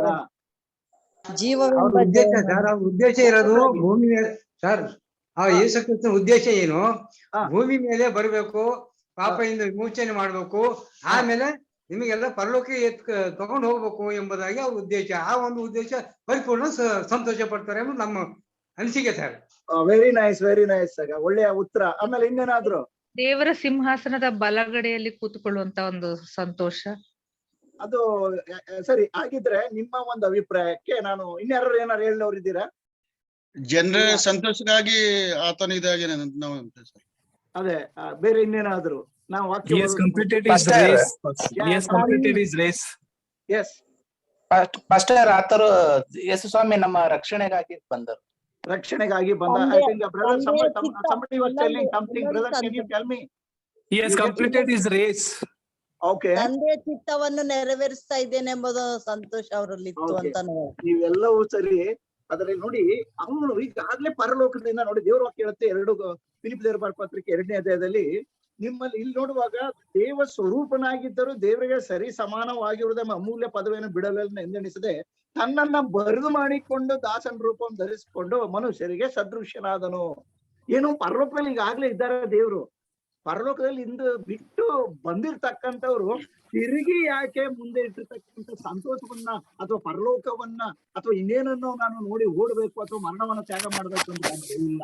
ಈಗಾಗ್ಲೇ ಒಬ್ರು ಸಹೋದರರು ಹೇಳಿದ್ರು, ಏನಕ್ಕೆ ಬಂದ್ರು, ಯಾಕೆ ಅವ್ರಿಗೆ ಸಂತೋಷ ಆಯ್ತು ತನ್ನ ಪ್ರಾಣವನ್ನ ತ್ಯಾಗ ಮಾಡ್ಲಿಕ್ಕೆ ಅಂದ್ರೆ, ಆದಿಯಲ್ಲಿ ಏದೆನ್ ತೋಟದಲ್ಲಿ ಕಳಚಿ ಬಿದ್ದಿದ್ದಂತ ಆ ಕೊಂಡಿ ಏನೋ ಮುಖಾಮುಖಿಯಾಗಿ ದೇವರ ಜೊತೆಯಲ್ಲಿ ಇದ್ದಂತ ಸಂಸರ್ಗ, ತನ್ನ ಸ್ವರೂಪದಲ್ಲಿ ಉಂಟು ಮಾಡಿದಂತ ಮಾನವನು ಪಾಪಿಯಾಗಿ ಒಂದು ಮಹಿಮೆಯ ಒಂದು ಆಶೀರ್ವಾದವನ್ನ ಕಳ್ಕೊಂಡಿದ್ನಲ್ಲ, ಅದನ್ನ ನನ್ನ ಮೂಲಕವಾಗಿ ತಿರುಗಿ ಜೋಡಿಸ್ತೇನೆ. ತಿರುಗಿ ನಾನು ನನ್ನ ಸ್ವರೂಪದಲ್ಲಿದ್ದಂತ ಮನುಷ್ಯ ನನ್ನ ಜೊತೆ ಬದುಕ್ಲಿಕ್ಕೆ ಬರ್ತಾನೆ, ಅವನನ್ನ ತಿರುಗಿ ತರ್ಲಿಕ್ಕೆ ನಾನು ಭೂಮಿಗೆ ಹೋಗ್ತೇನೆ. ಒಬ್ರು ಸಹೋದರರು ಉತ್ತಮ ಹೇಳಿದ್ರು, ನಾನು ಭೂಮಿಗೆ ಹೋಗುವಂತ ಉದ್ದೇಶ ಏನಂದ್ರೆ ಕಳಚಿ ಹೋಗಿರುವಂತ ಪವಿತ್ರ ಕೊಂಡಿಯನ್ನ ತಿರುಗಿ ಬೆಸೆಯುವುದಕ್ಕೋಸ್ಕರವಾಗಿ, ಅದಕ್ಕೋಸ್ಕರವಾಗಿ ಸ್ವಾಮಿ ಲೋಕಕ್ಕೆ ಬಂದು ನಮ್ಮನ್ನೆಲ್ಲ ಒಬ್ಬನಾದರೂ ನಾಶವಾಗದೆ ಎಲ್ಲರೂ ನಿತ್ಯ ಜೀವವನ್ನ ಪಡಿಬೇಕು ಅನ್ನೋ ಒಂದೇ ಉದ್ದೇಶದ ಒಂದು ಆಲೋಚನೆ ಆತನಲ್ಲಿ ಇದ್ದದ್ರಿಂದ ಆತನ ಸಂತೋಷ ಪಟ್ಟ. ಆದ್ರೆ ಆ ಪದವಿಗಲ್ಲ. ಆತನ ವಾಕ್ಯ ಹೇಳ್ತದೆ, ಈ ಲೂಕನ ಬಹಳ ಚೆನ್ನಾಗಿ ಬರೀತಾರೆ. ಏನು ಲೂಕನ ಬರೆಯುವಾಗ 24ನೇ 26ನೇ ವಚನದಲ್ಲಿ ಏನ್ ಹೇಳ್ತಾರೆ, ಕ್ರಿಸ್ತನು ಇಂಥ ಶ್ರಮಗಳನ್ನು ಅನುಭವಿಸಿ ತನ್ನ ಮಹಾಪದವಿಗೆ ಸೇರುವುದು ಅಗತ್ಯವಾಗಿತ್ತಲ್ಲವೇ. ಈ ಮಹಾಪದವಿ ಅಗತ್ಯವಾಗಿತ್ತು. ಅಲ್ಲಿಂದನೇ ಬಂದ ಸ್ವಾಮಿ ತಿರುಗಿ ಅಲ್ಲಿಗೆ ಹೋಗುವುದನ್ನು ನೋಡ್ತೇವೆ. ಅದು ಇವುಗಳ ಮಧ್ಯದಲ್ಲಿ ಆತನ ಸಂತೋಷ ಪಟ್ಟದ್ದು, ನನ್ನ ಪ್ರಾಣದ ಮೂಲಕವಾಗಿ, ನನ್ನ ತ್ಯಾಗದ ಮೂಲಕವಾಗಿ ತಪ್ಪಿ ಹೋಗಿದ್ದಂತ ಮನುಷ್ಯ ತಿರುಗಿ ನೀತಿವಂತಿಕೆಯಲ್ಲಿ ಬಂದು ನನ್ನ ಜೊತೆಯಲ್ಲಿ ಜೀವಿಸ್ತಾನೆ ಅನ್ನುವಂತ ಒಂದು ಭಾವನೆಯಿಂದ ಆತನು ಸಂತೋಷ ಪಟ್ಟನು ಎಂಬುದಾಗಿ ದೇವರ ವಾಕ್ಯ ಹೇಳ್ತದೆ. ಇಲ್ಲಿ ನೋಡೋದಾದ್ರೆ, ಈ ಪರಿಚಯ ಮಾಡಿಕೊಡೋದಾದ್ರೆ 2 ಅಧ್ಯಾಯಗಳು ಈ ಒಂದು ವಾರದಲ್ಲಿ ನಾವು ಓದ್ಲಿಕ್ಕೆ ಹೋಗ್ತೇವೆ. 11ನೇ ಅಧ್ಯಾಯ 12ನೇ ಅಧ್ಯಾಯಗಳ ಬಗ್ಗೆ ನಾವು ನೋಡ್ತೇವೆ. 11ನೇ ಅಧ್ಯಾಯ ನಮಗೆ ತಿಳಿದಿರುವ ಹಾಗೆ, ಈ ಒಂದು ಕ್ರೈಸ್ತಿಯ ಜೀವಿತದಲ್ಲಿ ನಂಬಿಗಸ್ತರಾಗಿ ಜೀವಿಸಿ ಯಾವ ರೀತಿ ಪ್ರತಿಫಲವನ್ನ ಪಡೆಯುವಂತ ವ್ಯಕ್ತಿಗಳಲ್ಲಿದ್ರು, ಅದರಲ್ಲಿ ಯಾವ ರೀತಿ ಹೋರಾಟದಲ್ಲಿ ಭಾಗವಹಿಸಿದ್ರು. ಯಾರನ್ನೇ ತಕೊಳ್ಳಿ, ಈ ಮುಂದೆ ಅಬ್ರಾಮ, ಮೋಸೆ, ಬಹಳಷ್ಟು ಜನರ ಬಗ್ಗೆ ನಾವು ಕಲೀಲಿಕ್ಕೆ ಹೋಗ್ತೇವೆ. ಆದ್ರೆ ನೀವು ಯಾರನ್ನೇ ತಕೊಳ್ಳಿ, ಅವರು ಸುಮ್ನೆ ಅವರು ದೇವರ ರಾಜ್ಯಕ್ಕೆ ಹೋಗ್ಲಿಕ್ಕೆ ಆಗೋದಿಲ್ಲ, ಅಥವಾ ಸುಮ್ನೆ ಅವರು ದೇವರ ಆಶೀರ್ವಾದಕ್ಕೆ ಪಾತ್ರರಾಗೋದಿಲ್ಲ. ಕ್ರೈಸ್ತಿಯ ಜೀವಿತ ಅಥವಾ ಕ್ರೈಸ್ತಿಯ ಹೋರಾಟ ಒಂದು ಮುಳ್ಳಿನ ಹಾಸಿಗೆ ಇದ್ದ ಹಾಗೆ. ನಾವೇನ್ ಬದುಕ್ತಾ ಇದ್ದೇವೋ ಆ ಬದುಕು ಅದು ಆಶೀರ್ವಾದ ಬದುಕು. ಆದ್ರೆ ಸೇವೆಯ ನಿಮಿತ್ತವಾಗಿ ಬರುವಂತ ಸಂಗತಿಗಳೇನಿದೆಯೋ, ಹಿಂಸೆ, ಹೋರಾಟ, ಇಂಥವುಗಳೇ. ಅದನ್ನೇ ಇಲ್ಲಿ ಹೇಳ್ತಕ್ಕಂಥದ್ದು ಈ ವಾಕ್ಯ ಹೇಳ್ತದೆ. ಇಲ್ಲಿಂದ ನಾವು ಈ ಒಂದು ಪ್ರತಿಫಲವನ್ನ ಪಡಿಬೇಕಾದ್ರೆ ಪೌಲನು ಬರೆಯುವಾಗೆ ಓಡ್ಬೇಕು, ಹಿಂದಿರುಗಿ ನೋಡದೆ ಓಡ್ತಾನೇ ಇರಬೇಕು. ಆದ್ರೆ ನಮ್ಮ ಜೀವಿತಗಳು ಏನಾಗಿದೆ ಅಂದ್ರೆ, ಓಟದಲ್ಲಿ ಎಡವು ತೊಡವುಗಳು, ಕಷ್ಟ ಸಂಕಟಗಳು, ನೋವ ದುಃಖಗಳು ಬಂದಾಗ ನಮ್ಮ ಓಟ ಅಲ್ಲಿಗೆ ನಿಲ್ಲಿಸ್ಬಿಡ್ತೇವೆ. ಒಬ್ಬ ಓಟಗಾರ ಒಂದು ವೇಳೆ 100 ಮೀಟರ್ ರೇಸ್ ನಲ್ಲಿ ಓಡುವಾಗ ಕಲ್ಲ ಚುಚ್ತೋ ಅಥವಾ ಮುಳ್ಳು ಚುಚ್ತೋ ಅಥವಾ ಏನಾದ್ರು ಹೆಚ್ಚು ಕಡಿಮೆ ಆಯ್ತು ಅಂದ್ರೆ ಅವನು ಓಡ್ಲಿಕ್ಕೆ ಆಗೋದಿಲ್ಲ, ಬಿದ್ದೋಗ್ತಾನೆ. ಕ್ರೈಸ್ತಿಯ ಜೀವಿತದಲ್ಲಿ ಪೌಲನು ಬರೀತಕ್ಕಂಥದ್ದು, ನಿಮ್ಮಲ್ಲಿ ನಂಬಿಕೆಯನ್ನು ಹುಟ್ಟಿಸುವವನು ಪೂರೈಸುವವನು ಅವನೇ ಇರುವುದರಿಂದ ನೀವು ನಂಬಿಗಸ್ತರಾಗಿ ಬರುವಂತ ಕಷ್ಟ ಸಂಕಟಗಳನ್ನ ಸಹಿಸಿಕೊಂಡು ಪ್ರತಿಫಲವನ್ನ ಹೊಂದುವುದಕ್ಕೋಸ್ಕರವಾಗಿ ನೀವು ಹೋರಾಟವನ್ನ ಅಥವಾ ಓಟವನ್ನ ಓಡ್ತಾನೇ ಇರಬೇಕು ಅಂತ ಹೇಳಿ ಆತನು ಬರೀತಾನೆ. ನೋಡಿ, ಪೌಲನು ಇದನ್ನು ಬರಿಬೇಕಾದ್ರೆ ಆತನು ಸುಮ್ಮನೆ ಬರೀಲಿಲ್ಲ. ಒಬ್ಬ ವ್ಯಕ್ತಿ ಈಗ ಯಾರೋ ಒಂದು ಕತೆ ಹೇಳ್ತಾರಲ್ಲ, ಒಬ್ಬ ಯಾವಾಗ್ಲೂ ಬೆಲ್ಲ ತಿಂತಾ ಇದ್ದ ಅಂತ ಹೇಳ್ಬಿಟ್ಟು ಆ ಬೆಲ್ಲ ಬಿಡಿಸ್ಲಿಕ್ಕೆ ಸ್ವಾಮೀಜಿಗಳ ಹತ್ರ ಕರ್ಕೊಂಡು ಹೋದ್ರೆ ಅವ್ರು 2 ದಿನ ಟೈಮ್ ಕೇಳಿದ್ರು. ಆ ಟೈಮ್ ಕೇಳಿದಾಗ ಅವ್ರ ತಾಯಿ ಅಂದ್ರಂತೆ, ಈ ಬೆಲ್ಲನ ತಿನ್ನೋದನ್ನ ಬಿಡಿಸ್ಬಿಡಪ್ಪ ಅಂತ ಹೇಳಕ್ ಇವ್ರಿಗೆ 2 ದಿನ ಟೈಮ್ ಬೇಕಾ ಅಂತ. ಆಮೇಲೆ 2 ದಿನ ಆದ್ಮೇಲೆ ತಿರುಗಿ ಹೋದಾಗ ಏನ್ ಮಾಡಿದ್ರು, ಅಪ್ಪ ನೀ ಬೆಲ್ಲ ತಿನ್ನೋದ್ ಬಿಟ್ಟು ಬಿಡು ಅಂದ್ರಂತೆ. ಅಲ್ಲ ಸ್ವಾಮಿ, ಇದನ್ನ ಅವತ್ತೇ ಹೇಳ್ಬೋದಾಗಿತ್ತಲ್ಲ, ನೀವು ಈಗ ಹೇಳ್ತಾ ಇದ್ದೀರಲ್ಲ. ಅಂದ್ರೆ, ಅಮ್ಮ ನಾನು ಬೆಲ್ಲ ತಿಂತಿದ್ದೆ, 2 ದಿನ ಟೈಮ್ ತಕೊಂಡೆ ಬಿಟ್ಟು ಬಿಡ್ಲಿಕ್ಕೆ, ಈಗ ಹೇಳ್ತಾ ಇದ್ದೀನಿ. ನೋಡಿ, ಈ ಒಂದು ಪೌಲನು ಯಾಕಿದ್ರೆ ನಾನು ಹೇಳಿದೆ ಅಂದ್ರೆ, ಪೌಲನ್ ಏನ್ ಬರಿತಾ ಇದ್ದಾನೆ ಅಂದ್ರೆ, ಈ ಕಷ್ಟ ಸಂಕಟಗಳು ನಮ್ಮ ಜೀವನದ ಜೊತೆಯಲ್ಲಿ ಬರ್ತಕ್ಕಂಥವು, ಅದರಿಂದ ಎದೆಗುಂದದೆ ನೀವು ಸ್ಥಿರಚಿತ್ತರಾಗಿ ನೇರವಾದಂತ ಒಂದು ಓಟವನ್ನ ಕ್ರೈಸ್ತಿಯ ಜೀವಿತದಲ್ಲಿ ಓಡಬೇಕು, ಹೋರಾಟ ಮಾಡ್ಬೇಕು. ಅಲ್ಲ ಸ್ವಾಮಿ, ನೀವೇನ್ ಹೇಳ್ಬಿಡ್ತೀರಿ, ನಾವೇನ್ ಓಡೋದು ಈ ಕಷ್ಟ ಸಂಕಟಗಳಲ್ಲಿ? ಬೆಳಗ್ಗೆ ನಾವು ಸಭೆಯಲ್ಲಿ ಮಾತನಾಡುವಾಗ ಅಥವಾ ಒಂದ್ ಕಡೆ ಚರ್ಚೆ ಮಾಡುವಾಗ ಒಂದು ಮಾತು ಬಂತು, ಪ್ರಸಂಗ ಮಾಡುವಾಗ ಹೇಳಿದ್ರು ಏನಂತಂದ್ರೆ, ನೋಡಿ ಈಗ ಯುಕ್ರೇನ್ ಅಲ್ಲಿ ನಡೀತಿರ್ತಕ್ಕಂತ ಈ ಸನ್ನಿವೇಶದಲ್ಲಿ ನೀವು ನಂಬಿಕೆಯಿಂದ ಹೋಗ್ಬಿಟ್ಟು ಆ ರಸ್ತೆಯಲ್ಲಿ ಕೂತ್ಕೊಂಡು ನೀವು ಪ್ರಾರ್ಥನೆ ಮಾಡಿ ಅಂತ ಹೇಳಿದ್ರೆ ಯಾರು ಮಾಡ್ತಾರೆ ಅನ್ನೋ ಪ್ರಶ್ನೆ ಬಂತು. ಬಾಂಬ್ಗಳು ಬೀಳ್ತಾ ಇದೆ, ಹೋರಾಟ ನಡೀತಿದೆ, ಗನ್ ಪಾಯಿಂಟ್ ಇದ್ದಾರೆ ಜನ. ಇಂತಹ ಸನ್ನಿವೇಶದಲ್ಲಿ ಮೊಣಕಾಲೂರಿ ರಸ್ತೆಯಲ್ಲಿ ನೀವು ಪ್ರಾರ್ಥನೆ ಮಾಡಿ ಅಂದ್ರೆ ಮಾಡ್ತಾರೆ? ಯಾಕೆ? ಭಯ. ಆದ್ರೆ ಪೌಲನು ಇಂಥ ಸನ್ನಿವೇಶಗಳು ಬರಬಹುದು ನಿಮ್ಮ ಜೀವಿತದಲ್ಲಿ, ಎಲ್ಲಿಯೂ ಎದೆಗುಂದದೆ ನಂಬಿಕೆಯುಳ್ಳವರಾಗಿ ನೀವು ಹೋಗ್ಬೇಕಾದ್ರೆ ಕಷ್ಟ ಸಂಕಟಗಳು, ಪಾಠದ ಪ್ರಾರಂಭದಲ್ಲಿ ಇದೆ ನೋಡಿ, ಮೊದಲನೇ ಇದರಲ್ಲಿ ಏನಂದ್ರೆ, ನಂಬಿಗಸ್ತ ಜನರು ಇಂದಿನ ಕಾಲದಿಂದಲೂ ಕಷ್ಟ ಸಂಕಟಗಳನ್ನ ಸಹಿಸಿಕೊಂಡು ಪ್ರತಿಫಲವನ್ನು ಹೊಂದುವುದಕ್ಕಾಗಿ ಓಡುತ್ತಾ ಇರ್ತಾರೆ ಅಂತ ಹೇಳಿದ್ರೆ ಬರೀತಾರೆ 3ನೇ 4ನೇ ಲೈನಲ್ಲಿ. ಪೌಲನು ಅದನ್ನೇ ಏನ್ ಹೇಳ್ತಾರೆ ನೋಡಿ, ಅವರು ಸೇವೆಯಲ್ಲಿ, ಆತನ ಸೇವೆಯಲ್ಲಿ ಅವರಿಗಿಂತ ಹೆಚ್ಚಾಗಿ ಪ್ರಯಾಸ ಪಟ್ಟೆನು, ಹೆಚ್ಚಾಗಿ ಸೆರೆಮನೆಯೊಳಗೆ ಬಿದ್ದೆನು, ಮಿತಿಮೀರಿ ಪೆಟ್ಟುಗಳನ್ನ ತಿಂದೆನು, ಅನೇಕ ಸಾರಿ ಮರಣದ ಬಾಯೊಳಗೆ ಸಿಕ್ಕಿಕೊಂಡೆನು, 5 ಸಾರಿ ಯಹೂದರಿಂದ ನನಗೆ ಒಂದು ಕಡಿಮೆ 40 ಏಟುಗಳು ಬಿದ್ದವು, ನೀರಿನಲ್ಲಿ ಬಿತ್ತು, ಅಡಗೊಡದಾಯ್ತು, ಒಂದಲ್ಲ ಎರಡಲ್ಲ, ನೂರಾರು ಸಮಸ್ಯೆಗಳನ್ನ ದಾಟಿ ಬಂದೆ ನಾನು, ಕಷ್ಟ ಸಂಕಟಗಳನ್ನ ಅನುಭವಿಸಿ ಬಂದೆ ನಾನು. ಅದರಿಂದ ಅವನು ಬರೀತಾನೆ, ನಿಮಗೂ ಅದಿರ್ತದೆ, ನಾನು ಏನನ್ನ ಅನುಭವಿಸ್ದೆ ನಿಮಗೂ ಅದಿರ್ತದೆ. ಅದನ್ನ ಅನುಭವಿಸಿದಾಗ ಮಾತ್ರ, ನೀವು ನಂಬಿಗಸ್ತರಾಗಿ ಅನುಭವಿಸಿದಾಗ ಮಾತ್ರ ನೀವು ಆ ಗುರಿನ ಮುಟ್ಲಿಕ್ಕೆ ಸಾಧ್ಯ. ಅದಕ್ಕೋಸ್ಕರವಾಗಿ ದೇವರು ಆತನ ಹೇಳ್ತಕ್ಕಂಥದ್ದು ಏನಂದ್ರೆ, ಸ್ವಾಮಿ ಈ ಲೋಕದಲ್ಲಿ ಮಾತ್ರವಲ್ಲ ನಮ್ಮ ಜೊತೆಗೆ ಇರ್ಲಿಲ್ಲ, ನಂಬಿಕೆಯನ್ನ ಹುಟ್ಟಿಸುವವನು ಪೂರೈಸುವನು ಅಂದ್ರೆ ಈ ಲೋಕದಲ್ಲಿ ಮಾತ್ರ ನಮ್ಮ ಜೊತೆಲಿ 3.5 ವರ್ಷಗಳ ಕಾಲ ಇದ್ದಂತ ದೇವರಲ್ಲ ಆತನು. ಪುನರುತ್ಥಾನ ಹೊಂದಿದ ಮೇಲೂ ಸಹ ಆತನು 40 ದಿವಸಗಳು ಎಲ್ಲರ ಜೊತೆಯಲ್ಲಿ ಇದ್ದಂತ ದೇವರು. ಅದಾದ ನಂತರ ಪರಲೋಕಕ್ಕೆ ಏರಿ ಹೋದಂತ ದೇವರು. ಈಗ ಎಲ್ಲಿದ್ದಾನೆ? ಮಹಾಯಾಜಕನ ರೀತಿಯಲ್ಲಿ ದೇವರ ಬಲಗಡೆಯಲ್ಲಿ ಸಿಂಹಾಸನ ರೂಢನಾಗಿ, ಆಸನ ರೂಢನಾಗಿ, ಆಗಲೂ ಸಹ ಈಗಲೂ ಸಹ ನಮಗೋಸ್ಕರವಾಗಿ ನಮ್ಮನ್ನ ಸ್ವರ್ಗಕ್ಕೆ, ನಮ್ಮನ್ನ ಪರಲೋಕಕ್ಕೆ ಸೇರಿಸುವುದಕ್ಕೋಸ್ಕರವಾಗಿ ಆತನು ಇನ್ನೂ ಸಹ ಏನ್ ಮಾಡ್ತಾ ಇದ್ದಾನೆ? ಸೇವೆಯನ್ನ ಮಾಡ್ತಾ ಇದ್ದಾನೆ. ಅದರಿಂದ ನಾವು ಯೇಸುವು ದೇವರ ಬಲಗಡೆಯಲ್ಲಿ ಕುಳಿತಿರುವ ಸ್ಥಳವನ್ನ ಗುರಿ ಮಾಡಿಕೊಂಡು ಏನು ಮಾಡಬೇಕು? ಓಟವನ್ನ ನಾವು ಮಾಡಬೇಕು. ಇಂದಿನ ಕಾಲದಲ್ಲಿ ಅವ್ರು ಹೇಳ್ತಾರೆ ಏನಂದ್ರೆ, ಇಂದಿನ ಕಾಲದಲ್ಲಿ ಅವರು ವಾಗ್ದಾನವನ್ನ ನಂಬಿ, ವಾಗ್ದಾನವನ್ನ ವಿಶ್ವಾಸವಿಟ್ಟು ಅದರ ಮೇಲೆ ಜೀವಿಸ್ತರು. ಆದ್ರೆ ವಾಗ್ದಾನ ಅವ್ರ ಕಾಲದಲ್ಲಿ ನೆರವೇರಲಿಲ್ಲ. ಯಾವ ವಾಗ್ದಾನ? ನಿಮ್ಮನ್ನ ಪರಲೋಕ ಕರೆದುಕೊಂಡು ಹೋಗ್ತೇನೆ, ನಿಮ್ಮನ್ನ ಹಾಗೆ ಮಾಡ್ತೇನೆ, ಸ್ವಾಮಿ ಮಾಡ್ದ. ಅವೆಲ್ಲವನ್ನ ಅನುಭವಿಸ್ಕೊಂಡು ಬಂದು, ಆದ್ರೆ ಅವರು ವಾಗ್ದಾನದ ಆಶೀರ್ವಾದವನ್ನ ಮುಂದೆ ಹೊಂದ್ಲಿಕ್ಕೆ ಹೋಗ್ತಾರೆ. ಈಗ ಹೊಂದ್ಲಿಕ್ಕೆ ಹೋಗಿಲ್ಲ ಅವರು. ಏನು ಸತ್ತಂತ ಎಲ್ಲ ದೈವ ಭಕ್ತರು, ಕೆಲವರು 3 ಜನ ಬಿಟ್ಟು ಎಲ್ಲ ದೈವ ಭಕ್ತರು ಮಣ್ಣಿನಲ್ಲಿ ಮಣ್ಣಾಗಿ ಹೋಗಿದ್ದಾರೆ. ಆದ್ರೆ ಆ ಪರಲೋಕದ ವಾಗ್ದಾನವನ್ನ ಕ್ರಿಸ್ತನು ಬಂದ ಮೇಲೆ ಅವರು ಪರಲೋಕಕ್ಕೆ ಹೋದಾಗ ಆ ವಾಗ್ದಾನ ಅವರ ಜೀವಿತದಲ್ಲಿ ನೆರವೇರ್ತದೆ. ಪ್ರಿಯರೇ, ಆ ಒಂದು ವಾಗ್ದಾನವನ್ನ ನೆರವೇರಿಸುವಂತ ದೇವರು ನಂಬಿಗಸ್ತನು, ನೀತಿವಂತನು, ಪೂರೈಸುವಂತವನು ಆಗಿರೋದ್ರಿಂದ ನಾವು ನಂಬಿಗಸ್ತರಾಗಿ. ಅದಕ್ಕೆ 11ನೇ ಅಧ್ಯಾಯ ಬಹಳ ಸ್ಪಷ್ಟವಾಗಿ ಹೇಳ್ತದೆ. ಅದು ಮುಂದೆ ಒಂದೊಂದಾಗಿ ನಾವು ಕಲೀಲಿಕ್ಕೆ ಹೋಗ್ತೇವೆ. ಈ 11ನೇ ಅಧ್ಯಾಯದಲ್ಲಿ ಒಬ್ಬೊಬ್ಬರಾಗಿ ನೀವು ಓದೋದಾದ್ರೆ ಅವರ ಜೀವಿತದಲ್ಲಿ ಬಹಳಷ್ಟು ಕಷ್ಟಗಳು, ಸಂಕಟಗಳನ್ನ ಸ್ವತಃ ದೇವರು ಕರೆದ. ಮೋಸೆಯನ್ನ ಕರೆದ ದೇವ್ರು, ಅಬ್ರಹಾಮನನ್ನ ಕರೆದ ದೇವ್ರು, ನೋಹನನ್ನ ಕರೆದ ದೇವ್ರು, ಯಾರ್ಯಾರನ್ನ ಕರೆದ? ಎಲ್ರು ಕಷ್ಟಕ್ಕೊಳಗಾದ್ರು. ಪ್ರಿಯರೇ, ಕ್ರೈಸ್ತಿಯ ಜೀವಿತದ ಒಂದೊಂದು ಹೆಜ್ಜೆಗಳು ಏನು ಬೆಂಕಿಯಲ್ಲಿ ಹಾಕಿದ ಚಿನ್ನದ ರೀತಿಯಲ್ಲಿ, ಪುಟಕ್ಕೆ ಹಾಕಿದ ಚಿನ್ನದ ರೀತಿಯಲ್ಲಿ ಇರ್ತದೆ.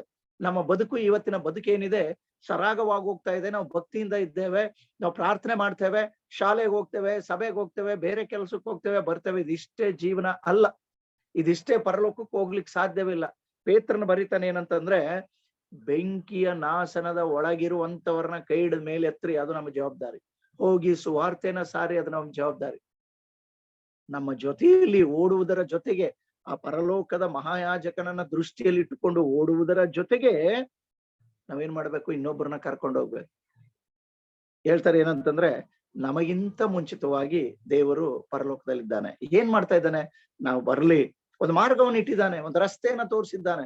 ಈಗ ನೋಡಿ, ನಾವು ಸಾಮಾನ್ಯ ಸಿಟಿಯಲ್ಲಿ ಇರ್ತಕ್ಕಂಥವ್ರು, ನಾವು ಬೇರೆ ಕಡೆ ಎಷ್ಟೋ ನೂರಾರು ಸ್ಥಳಗಳಿದೆ ಬೆಂಗಳೂರು ಒಳಗಡೆ, ನನಗ್ ಗೊತ್ತೇ ಇಲ್ಲ ಎಷ್ಟೋ ಸ್ಥಳಗಳು. ಆದ್ರೆ ಪಾಸ್ಟರ್ ನೀವು ಇವತ್ತು ಈ ಮನೆಗೆ ಬಂದು ಪ್ರಾರ್ಥನೆ ಮಾಡಿ ಅಂತ ಕೇಳ್ತಾರೆ ನಮ್ಮನ್ನ. ನಾವೇನ್ ಮಾಡ್ತೀವಿ? ಲೊಕೇಶನ್ ಕಳಿಸ್ಕೊಡಿ ಅಂತ ಹೇಳ್ತೀವಿ. ಲೊಕೇಶನ್ ಕಳಿಸ್ಕೊಡ್ತಾರೆ. ಮೊನ್ನೆ ಯಾವ್ದೋ ಒಂದು ಕುಕ್ರಳ್ಳಿ ಅಂತ ತುಂಬಾ ದೂರ, ಲಕ್ಷ್ಮೀಪುರ ಅಂತ ಹೇಳಿ, ಅದು ಗೊತ್ತೇ ಇಲ್ಲ ಎಲ್ಲಿದೆ ಅಂತ, ಬೆಂಗಳೂರು ಯಾವ್ದೋ ಮೂಲೆಯಲ್ಲಿದೆ. ಅಲ್ಲಿಗೆ ಮನೆ ಉದ್ಘಾಟನೆಗೆ ಹೋಗುವಾಗ ಹೋಗ್ತಿವಿ, ದಾರಿ ಗೊತ್ತಾಗ್ತಿಲ್ಲ. ಅದೇನ್ ನಾನು ಹೇಳ್ದೆ ಈ ತರ ಒಂದು ಕಳಿಸ್ಕೊಡಿ ಅಂತ ಹೇಳಿ. ನಾನು ತಿಳ್ಕೊಂಡೆ, ಅವ್ರು ಹೇಳಿದ್ರು ಕೆಂಗೇರಿ ಆದ್ಮೇಲೆ ರೈಟ್ಗೆ ಹೋದ್ರೆ ಅಲ್ಲೇ ಇದೆ ಸರ್ ಅಂತ. ಅಯ್ಯ, ಕೆಂಗೇರಿ ಗೊತ್ತಲ್ಲ ನನಗೆ ಅಂತೇಳಿ ಕೆಂಗೇರಿಗೆ ಹೋಗಿ ರೈಟ್ ತಕೊಂಡು ಹೋಗ್ತೀವಿ ಗೊತ್ತಿಲ್ಲ. ನಾನು ಯಾವ್ದ್ರ ಮೇಲೆ ಭರವಸೆ ಇಟ್ಟ ಅವ್ರ ಮಾತಿನ ಮೇಲೆ. ಆಮೇಲೆ ನಾನು ಹೇಳಿದ್ರು ಗೂಗಲ್ದು ಇದನ್ನ ಕಳಿಸ್ಕೊಡ್ತೀನಿ ಸರ್, ಲೊಕೇಶನ್ ಬನ್ನಿ. ಲೊಕೇಶನ್ ಕಳಿಸ್ಕೊಟ್ಟ ತಕ್ಷಣ ನಾನು ಯಾವ ಕಡೆ ತಿರುಗಬೇಕು, ಎಲ್ಲಿ ಹೋಗ್ಬೇಕು, ಹೇಗೆ ಹೋಗ್ಬೇಕು, ಕರೆಕ್ಟ್ ಆಗಿ ಅವ್ರ ಮನೆ ಹತ್ರ ತಕೊಂಡೋಗಿ ನಿಲ್ಲಿಸ್ತಾರೆ ಲೊಕೇಶನ್. ಇದು ತಾನೇ ದೇವರು ತೋರಿಸಿ ಕೊಟ್ಟಿರುವಂತ ಮಾರ್ಗ. ನಮ್ಮ ಸ್ವಂತ ಇಚ್ಛೆ, ಸ್ವಂತ ಆಲೋಚನೆಗಳು, ಸ್ವಂತ ಜ್ಞಾನ ವಿವೇಕಗಳಿಂದ ಅಲ್ಲ, ನಂಬಿಕೆಯನ್ನ ಇಟ್ಟು ಆ ಪೂರೈಸುವವನ ಜೊತೆಯಲ್ಲಿ ಇದ್ದು ಆತನು ತೋರಿಸಿಕೊಟ್ಟಂತ ಮಾರ್ಗದಲ್ಲಿ ನಾವು ಓಟವನ್ನ ಓಡುವುದಾದರೆ, ಸ್ಥಿರಚಿತ್ತದಿಂದ ನಾವು ನಡೆಯುವುದಾದ್ರೆ, ಸ್ವಾಮಿ ನಂಬಿಗಸ್ತನು ನೀತಿವಂತನು ಆಗಿರುವುದರಿಂದ ನಮ್ಮನ್ನ ಆತನು ನಡೆಸುವಂತ ದೇವರಾಗಿದ್ದಾನೆ, ನಮ್ಮನ್ನ ಕರೆದುಕೊಂಡು ಹೋಗುವಂತ ದೇವರಾಗಿದ್ದಾನೆ. ಆದ್ರಿಂದ ಇಬ್ರಿಯರ ಪತ್ರಿಕೆ 10ನೇ ಅಧ್ಯಾಯ 19-23 ನಾವು ಬಹಳ ಚೆನ್ನಾಗಿ ಓದ್ತೇವೆ. ಏನ್ ಹೇಳ್ತಾರೆ 10-19 ನಾವು ನೋಡೋದಾದ್ರೆ, ಸಹೋದರರೇ, ಯೇಸು ನಮಗೋಸ್ಕರ ಪ್ರತಿಷ್ಠಿತ ಜೀವವುಳ್ಳ ಹೊಸ ದಾರಿಯಲ್ಲಿ ಆತನ ರಕ್ತದ ಮೂಲಕ ಆತನ ಶರೀರವೆಂಬ ತೆರೆಯ ಮುಖಾಂತರ ದೇವರ ಸಮಕ್ಷಮದಲ್ಲಿ ಪ್ರವೇಶಿಸುವುದಕ್ಕೆ ನಮಗೆ ಧೈರ್ಯ ಉಂಟಾಯ್ತು. ಬಹಳಷ್ಟಿದೆ, ಓದೋದು ಬೇಡ. ನೋಡ್ತೇವೆ, ಆತನು ನಮಗೆ ಮಾರ್ಗವನ್ನು ತೋರಿಸಿದ್ದಾನೆ ಆತನ ರಕ್ತದ ಮೂಲಕ. ರಕ್ತಧಾರೆ ಇಲ್ಲದೆ ಪಾಪ ಪರಿಹಾರ ಇಲ್ಲ, ರಕ್ತಧಾರೆ ಇಲ್ಲದೆ ಪಾಪ ಪರಿಹಾರ ಇಲ್ಲ. ಅದಕ್ಕೋಸ್ಕರ ಪ್ರಿಯರೇ, ಇಬ್ರಿಯರ ಒಂದು ಪತ್ರಿಕೆ ನಮಗೆ ಒಂದು ಕನ್ನಡಿಯೋಪಾದಿಯಲ್ಲಿದೆ. ಅದರಲ್ಲಿ ಈ ನಂಬಿಕೆ ಅನ್ನುವಂತ ಪಾಠಗಳನ್ನ ಈ ಅಧ್ಯಾಯಗಳಲ್ಲಿ ನಾವು ಕಲೀಲಿಕ್ಕೆ ಹೋಗ್ತೇವೆ. ನಂಬಿಕೆ, ತಾಳ್ಮೆ, ಪ್ರೀತಿ, ನಿರೀಕ್ಷೆ, ಇವುಗಳ ಕುರಿತಾಗಿ ನಾವು ಕಲೀಲಿಕ್ಕೆ ಹೋಗ್ತೇವೆ. ಆದ್ರೆ ನಾವು ತಿಳ್ಕೊಂಡಿರ್ತಕ್ಕಂಥ ನಂಬಿಕೆ ಸಾಲೋದಿಲ್ಲ. 11ನೇ ಅಧ್ಯಾಯದಲ್ಲಿ ಇರುವಂತ ವ್ಯಕ್ತಿಗಳು ಅನುಭವಿಸಿದ ಶ್ರಮೆಯಲ್ಲಿದ್ದಂತ ನಂಬಿಕೆ ಅರ್ಥ ಆಯ್ತು ಅಂತ ಕಾಣಿಸುತ್ತೆ. ಏನಂದ್ರೆ, ನಾನು ಯೇಸುಸ್ವಾಮಿ ನಂಬಿದ್ದೇನೆ, ಆ ನಂಬಿಕೆ ಅಲ್ಲ. ಶೋಧನೆಗಳು, ಹಿಂಸೆಗಳು, ಸಂಕಟಗಳು, ತೊಂದರೆಗಳು, ಇಕ್ಕಟ್ಟುಗಳು, ಅಪಾಯಗಳು ಪೌಲನಿಗೆ ಒದಗಿ ಬಂದ ಹಾಗೆ ಬಂದಾಗ ನಾನು ಅದೇ ನಂಬಿಕೆಯಲ್ಲಿ ಇರ್ತೇನೋ ಈ ಪ್ರಶ್ನೆ, ಅದೇ ನಂಬಿಕೆಯಲ್ಲಿ ಜೀವಿಸುತ್ತೇನೋ ಅನ್ನುವಂತ ಪ್ರಶ್ನೆ, ಈಗಿರುವಂತ ವಿಶ್ವಾಸ ಆಗಲೂ ಸಹ ಇರ್ತದೋ ಅನ್ನುವಂತ ಪ್ರಶ್ನೆ. ಈ ಎಲ್ಲ ಪ್ರಶ್ನೆಗಳನ್ನ ನಾವು ಹಾಕೊಂಡಾಗ ಕಡೆಯದಾಗಿ ನಾವು ನೋಡ್ತೇವೆ, ಪರಿಚಯ ಮಾಡಿಕೊಟ್ಟಂತ ಈ ಒಂದು ಪಾಠದಲ್ಲಿ ನಾನು ಮುಗಿಸ್ಲಿಕ್ಕೆ ಹೋಗ್ತೇನೆ. 11ನೇ ಅಧ್ಯಾಯ ನಮಗೆ ದೇವರು ಮಾಡಿದ ವಾಗ್ದಾನಗಳು ನೆರವೇರದಿರುವಾಗಲೂ ಅವುಗಳ ಮೇಲೆ ವಿಶ್ವಾಸವನ್ನ ಇಡುವುದನ್ನ ನಂಬಿಕೆ ಎಂಬುದಾಗಿ ವಿವರಿಸುತ್ತೆ. ಈ ಅಧ್ಯಾಯ ನಂಬಿಕೆ ಅಂದರೆ ಏನು ಮತ್ತು ಇದರ ಉದಾಹರಣೆಗಳು ಯಾವ ರೀತಿ ನಮ್ಗೆ ಕೊಡಲ್ಪಟ್ಟಿದೆ ಅನ್ನುವಂತ ಸಂಗತಿಯನ್ನ ಈ ನಾಳೆಯಿಂದ ನಾವು ಕಲೀಲಿಕ್ಕೆ ಹೋಗ್ತೇವೆ. ಪ್ರಿಯರೇ, ಈ ದಿನ ಈ ಒಂದು ಪರಿಚಯದಲ್ಲಿ ನಾವು ನೋಡುವಾಗ ಯೇಸು ನಮ್ಮಲ್ಲಿ ನಂಬಿಕೆ ಹುಟ್ಟಿಸ್ತಾನೆ ಮತ್ತು ಪೂರೈಸ್ತಾನೆ. ನಂಬಿಕೆಯನ್ನ ಹುಟ್ಟಿಸುವವನು ಪೂರೈಸುವವನು ಆಗಿರುವ ಯೇಸುವಿನ ಮೇಲೆ ದೃಷ್ಟಿ ಇಟ್ಟು ನಮಗೆ ನೇಮಕವಾದ ಓಟವನ್ನ ಸ್ಥಿರ ಚಿತ್ತದಿಂದ ಓಡೋಣ. ಆತನು ತನ್ನ ಮುಂದೆ ಇಟ್ಟಿದ್ದ ಸಂತೋಷಕ್ಕೋಸ್ಕರ ಅವಮಾನವನ್ನ ಅಲಕ್ಷ್ಯ ಮಾಡಿ ಶಿಲುಬೆಯ ಮರಣವನ್ನು ಸಹಿಸಿಕೊಂಡು ದೇವರ ಸಿಂಹಾಸನದ ಬಲಗಡೆಯಲ್ಲಿ ಆಸನ ರೂಢನಾಗಿದ್ದಾನೆ.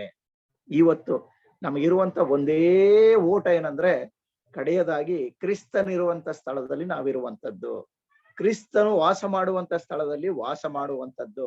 ಅದಕ್ಕೆ 12ನೇದೇ ಹೇಳ್ತದೆ, ಕಷ್ಟಗಳು ಒಂದು ಶಿಕ್ಷಣ ಅಂತ ತಿಳ್ಕೊಳ್ಬೇಕಂತ. ಕಷ್ಟಗಳೇನು? ಶಿಕ್ಷಣ. ನಮಗೆ ಜೀವನದಲ್ಲಿ ಬರುವಂತ ಶೋಧನೆಗಳು ಒಂದು ಶಿಕ್ಷಣ ನಮಗೆ, ಈ ಪರೀಕ್ಷೆಗಳು ಒಂದು ಶಿಕ್ಷಣ ನಮಗೆ. ಇವುಗಳನ್ನ ತಿಳ್ಕೊಂಡಾಗ ದೇವರು ಖಂಡಿತವಾಗಿಯೂ ತಾನು ತೋರಿಸಿರುವಂತ ಮಾರ್ಗದೆಡೆಗೆ ನಾವು ಸುಲಭವಾಗಿ ಅಡ್ಡಿ ಆತಂಕಗಳು ಇದ್ರೂ ಸಹ ದಾಟಿ ಹೋಗ್ಲಿಕ್ಕೆ ಆತನು ಶಕ್ತಿಯನ್ನ ಕೊಡ್ತಾನೆ. ಆ ಶಕ್ತಿ ಯಾವುದ್ರ ಮೇಲೆ ಬರ್ತದೆ ಅಂದ್ರೆ, ನಮ್ಮ ನಂಬಿಕೆ ಆಧಾರದ ಮೇಲೆ ಆ ಶಕ್ತಿ ಬರ್ತದೆ. ಪ್ರೀತಿಯುಳ್ಳ ಸಹೋದರ ಸಹೋದರಿಯರೇ, ಈ ಪಾಠಗಳು ನಮ್ಮ ಜೀವಿತವನ್ನ ಒಂದು ಒಳಪಾಗಿ ಮಾಡ್ತಕ್ಕಂಥ ಪಾಠಗಳು. ಅದಕ್ಕೋಸ್ಕರ ಈಗ ಇಲ್ಲಿಗೆ ನಾನು ನಿಲ್ಲಿಸ್ತೇನೆ. ಮುಂದೆ ನಾವು ಕಲೀಲಿಕ್ಕೆ ಹೋಗ್ತೇವೆ ಬಹಳಷ್ಟು ಸಂಗತಿಗಳನ್ನ.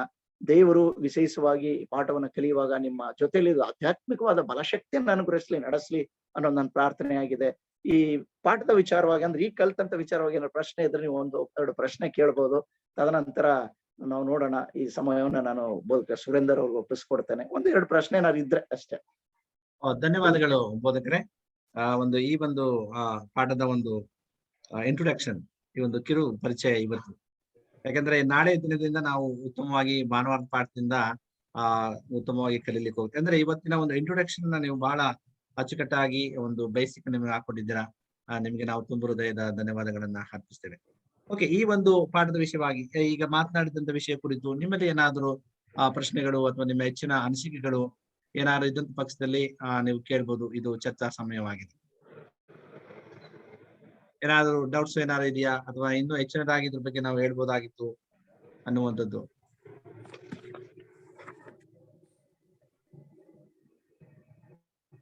Yeah, Pastor, here, Jesus, the author and finisher of our faith. So, for examples, can you just quote some examples so that we'll follow it? It'll be easy for us. Finisher. Oh, what do you mean by that? Okay. ಈ ವಿಶೇಷವಾಗಿ ಈ ಜಗತ್ತಿನಲ್ಲಿ ಈ ಸಂಪೂರ್ಣವಾಗಿ ಆದಿಯಲ್ಲಿ ಆತನ ಸೃಷ್ಟಿ ಮಾಡಿದ ಕಡೆಗೆ ಈ ಜಗತ್ತನ್ನ ಸಂಪೂರ್ಣಗೊಳಿಸಿದ್ರೆ ತನ್ನ ಮಕ್ಕಳನ್ನ ಪರಲೋಕಕ್ಕೆ ಕರೆದುಕೊಂಡು ಹೋಗ್ತಕ್ಕಂಥದ್ದು ಆತನ ಮಾತ್ರ, ಆತನೊಬ್ಬನೇ, ಬೇರೆ ಯಾರು ಇಲ್ಲ. Is only alpha and omega ಅಂತೀವಲ್ಲ, the same thing. Yeah, that is true. Okay, but he has won the race. It's true. Yes, right. But he's talking about faith, here, the author and the finisher of our faith, So that itself was faith, means to win the race, to win the souls and to take to the heaven, to the kingdom of God. No, we have to trust God. We have to depend on Him. That is faith. If you are not depending on Jesus Christ, and if you are not accepting a sacrifice, then if you have faith, that is no use. You have to accept Him as your personal savior. That's the faith. So you should know that He is going to come second time. When He comes second time, that faith on your trust will be fulfilled. So ಇದಕ್ಕಿಂತ ಪ್ರೇಮನಾಥ್ ಕೋಲ್ಕರ್ ಅವ್ರು ಕೇಳ್ತಾರೆ, correct ನಿಮ್ಮ ಉತ್ತರ. But ಇಲ್ಲಿ ನಮ್ಗೆ ಇಬ್ಬರಿ 12ನೇ ಅಧ್ಯಾಯ 2ನೇ ವಚನದಲ್ಲಿ ಮೊದಲನೇ ಭಾಗದಲ್ಲೇ ಕೊಡಲ್ಪಟ್ಟಿದೆ. ಸೊ ನಾವು ಆತನ ಮೇಲೆ ನಾವೇನ್ ಮಾಡ್ಬೇಕಂತೆ? ಡಿಪೆಂಡ್ ಆನ್ ಹಿಮ್ ಅಷ್ಟೇ. ಇವಾಗ ನಂಬಿಕೆಯನ್ನು ಹುಟ್ಟಿಸುವವನು ಪೂರೈಸುವನು ಆಗಿರುವ ಯೇಸುವಿನ ಮೇಲೆ ದೃಷ್ಟಿ ಇಟ್ಟು ಓಡ್ಬೇಕು. ಸೊ ಆತನ ನಮಗೆ ಫಿನಿಶ್ ಮಾಡಿ, ಅಂದ್ರೆ ನಮ್ಮ ರೇಸ್ ನಾವು ಕೊನೆಗಾಣಿಸುವಂತ ಯಾವಾಗ ನಾವು ಕೊನೆಗಾಣಿಸ್ತೇವೆ? ಆತನ ಮೇಲೆ ನಾವು ಭರವಸೆ ಇಟ್ಟಾಗ.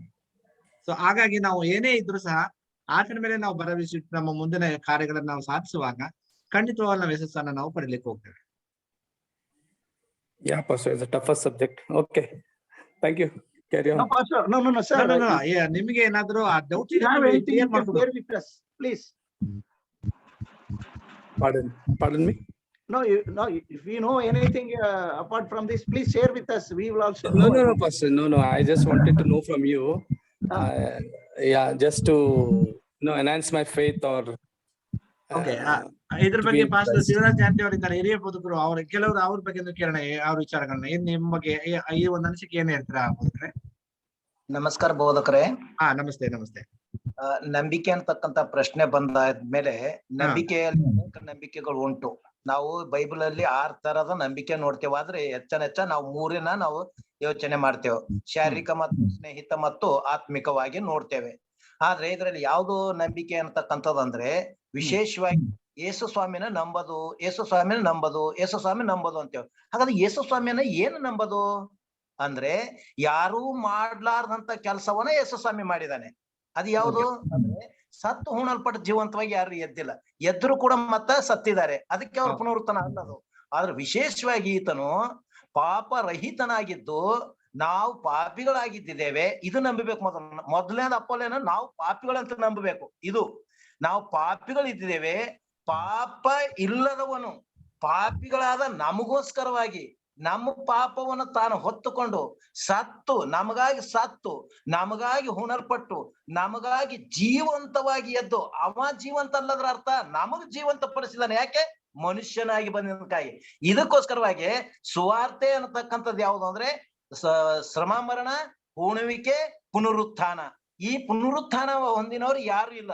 ಅದಕ್ಕೆ ಈತನೇ ಪರ್ಫೆಕ್ಟ್ ಪರಿಪೂರ್ಣ ಜೀವಂತವಾಗಿ ಎದ್ದ ಮೇಲೆ ಎಲ್ಲಕ್ಕಿಂತ ಉನ್ನತವಾದಂತ ಎತ್ತರಕ್ಕೂ ಮತ್ತು ಹೆಸರು ಕೂಡ ಎತ್ತರಕ್ಕೂ ಬಂದಿರತಕ್ಕಂಥದ್ದು. ಅದಕ್ಕೋಸ್ಕರವಾಗಿನೇ ನಮ್ಮ ಪಾಪ ಪರಿಹಾರ ಮಾಡೋದಕ್ಕೆ ಮತ್ಯಾರು ಇಲ್ಲ, ಇವನು ಒಬ್ಬನೇ ಇದ್ದಿದ್ದಾನೆ.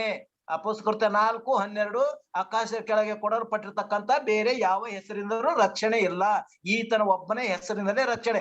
ಯೇಸು ಅಂದ್ರೆ ರಕ್ಷಣೆ ಕೊಡ್ತಕ್ಕಂಥವನು, ಕಾಪಾಡ್ತಕ್ಕವನು. ಹೇಗೆ ಅಂದ್ರೆ ಸತ್ತು ಹೂಣಲ್ಪಟ್ಟು ಜೀವಂತವಾಗಿ ಎದ್ದು ನಮಗೆ ನಿತ್ಯ ಜೀವನ ಕೊಟ್ಟಿದ್ದಾನೆ ಅಂತ ನಂಬುವುದರಿಂದಲೇ ನಮಗಾಗುತ್ತೆ ಅಂತ ನೋಡ್ತೇವೆ ಈ ನಂಬಿಕೆ. One more thing, brother, you are there, right? Yeah, Pastor.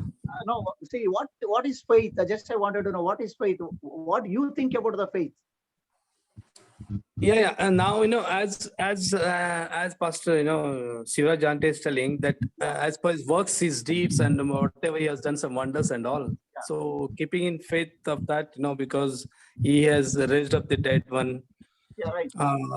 And all things what you have seen in the Bible, he has done many miracles. Yeah, right. So that it seems that we have to have that faith in us, because as we have not witnessed it, but it's true because whatever is there in the Bible is very true.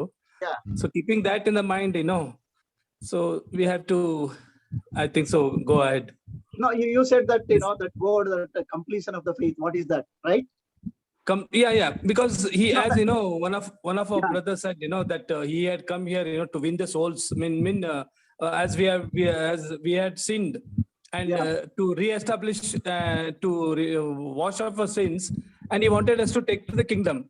That is So again I wanted that to say is- that finally, so Yeah. that what faith we have, that we are going to live along with him. That Yes, he yes.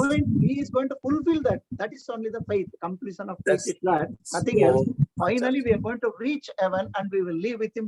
He will only take us to heaven, not anybody else. That is only Yeah, completion of faith. Yes, sir. I hope that you understood. Yeah, getting Thank it. you, sir. Thank you, Pastor. Thank you. Thank you. ಹಾಗಾದ್ರೆ ಅವ್ರಿಗೆ ನಂಬಿಕೆ ಅಂದ್ರೆ ಏನು ಅರ್ಥ ಅನ್ನೋದು ಇದಾಗ್ಬೇಕಾಗಿದೆ. ನಂಬಿಕೆ ಅಂದ್ರೆ ಏನ್ ಪಾಸ್ಟ್ರೆ ಹಾಗಾದ್ರೆ? ಈಗ ನಂಬಿಕೆ ನೋಡಿ, ಇಬ್ರಿಯರ ಬರೆದ ಪತ್ರಿಕೆಯಲ್ಲಿ ಮೊದಲನೇ ಕಣ್ಣಿಗೆ ಕಾಣದವುಗಳನ್ನ ನಂಬುವುದು ಅಂತ ಹೇಳಿ. ಈಗ ಆದಿಯಿಂದಲೂ ಸಹ ಈಗ ಎಷ್ಟೋ ಜನರಿಗೆ ಮೋಸೆಗೆ ಹೇಳಿದ, ಸ್ವಾಮಿ ನಿನ್ನ ಕಾನಾನ್ ದೇಶ ತೋರಿಸ್ತೇನೆ ಅಂತ ಹೇಳಿ, ಆತನು ಕರ್ಕೊಂಡು ಹೋಗ್ತೇನೆ ಅಂತ ಹೇಳಿ ನಂಬಿಕೆಯಿಂದ ಆತನ ಜೊತೆ ಬಂದ. ಅಬ್ರಾಹ್ಮನಿಗೆ ಹೇಳ್ದ, ನೀನು ಎಷ್ಟು ವಯಸ್ಸಾಗಿತ್ತು ಆತನಿಗೆ? ತುಂಬಾ ವಯಸ್ಸಾಗಿತ್ತು. ಅವ್ನು ಹೇಳ್ದ ಏನಂತ, ನೀನ್ ಬಂದ್ಬಿಡು ನನ್ನ ಜೊತೆಯಲ್ಲಿ, ನಿನ್ನ ಏನೋ ದೊಡ್ಡ ಜನಾಂಗವಾಗಿ ಮಾಡ್ತೇನೆ ಅಂತ. ಅವ್ನು ತಿಳ್ಕೊಂಡು ಎಸ್ ಇದು ನಿಜ ಅಂತ ಹೇಳಿ ಬಂದನು. ಅದೇ ನಂಬಿಕೆ.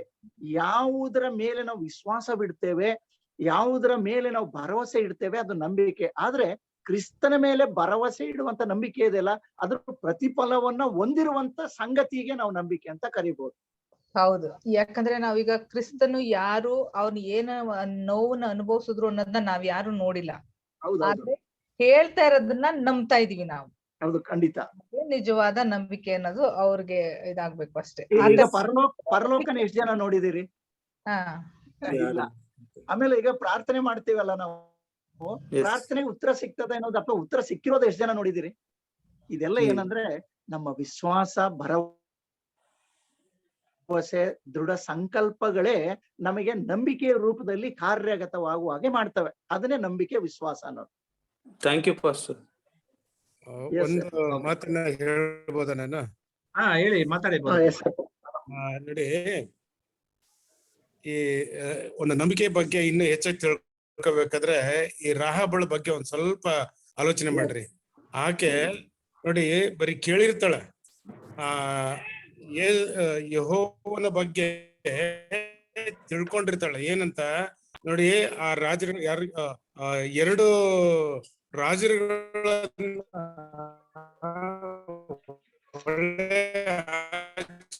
ಕಡೆಗೆ ನಿರ್ಮೂಲ ಮಾಡಿರ್ತಕ್ಕಂಥದ್ದು ಒಬ್ಬನೇ ದೇವರು ಎಂಬುದಾಗಿ ನೋಡಿ ಯಾರು ಹೇಳ್ಕೊಟ್ರು ಆಕೆಗೆ. That is absolute faith. So ಈಗ ನಾವು ಅದನ್ನ ಆಕೆ ಬರೀ ತಿಳ್ಕೊಂಡು ನಂಬಿಕೊಂಡಿದ್ಲು. ದೇವರನ್ನ ಯಾರು ಹೇಳಿರ್ಲಿಲ್ಲ ಆಕೆಗೆ. ಯಾರಾದ್ರೂ ಪ್ರಸಂಗ ಮಾಡಿದ್ರ, ಹೇಳಿದ್ರ, ನೀನ್ ಹಿಂಗ್ ನಂಬ್ಕೋಬೇಕು, ಹಂಗ್ ನಂಬ್ಕೋಬೇಕು? ಇಲ್ಲ. ನೋಡಿ, ಆಕೆ ಸಿಹೋನ್ ಮತ್ತು ಆ ಎರಡು ಅಮೋರಿಯರ ರಾಜರುಗಳನ್ನ ನಿರ್ಮೂಲ ಮಾಡಿರ್ತಕ್ಕಂಥದ್ದನ್ನ ನಾನು ಕೇಳಿದ್ದೇನೆ.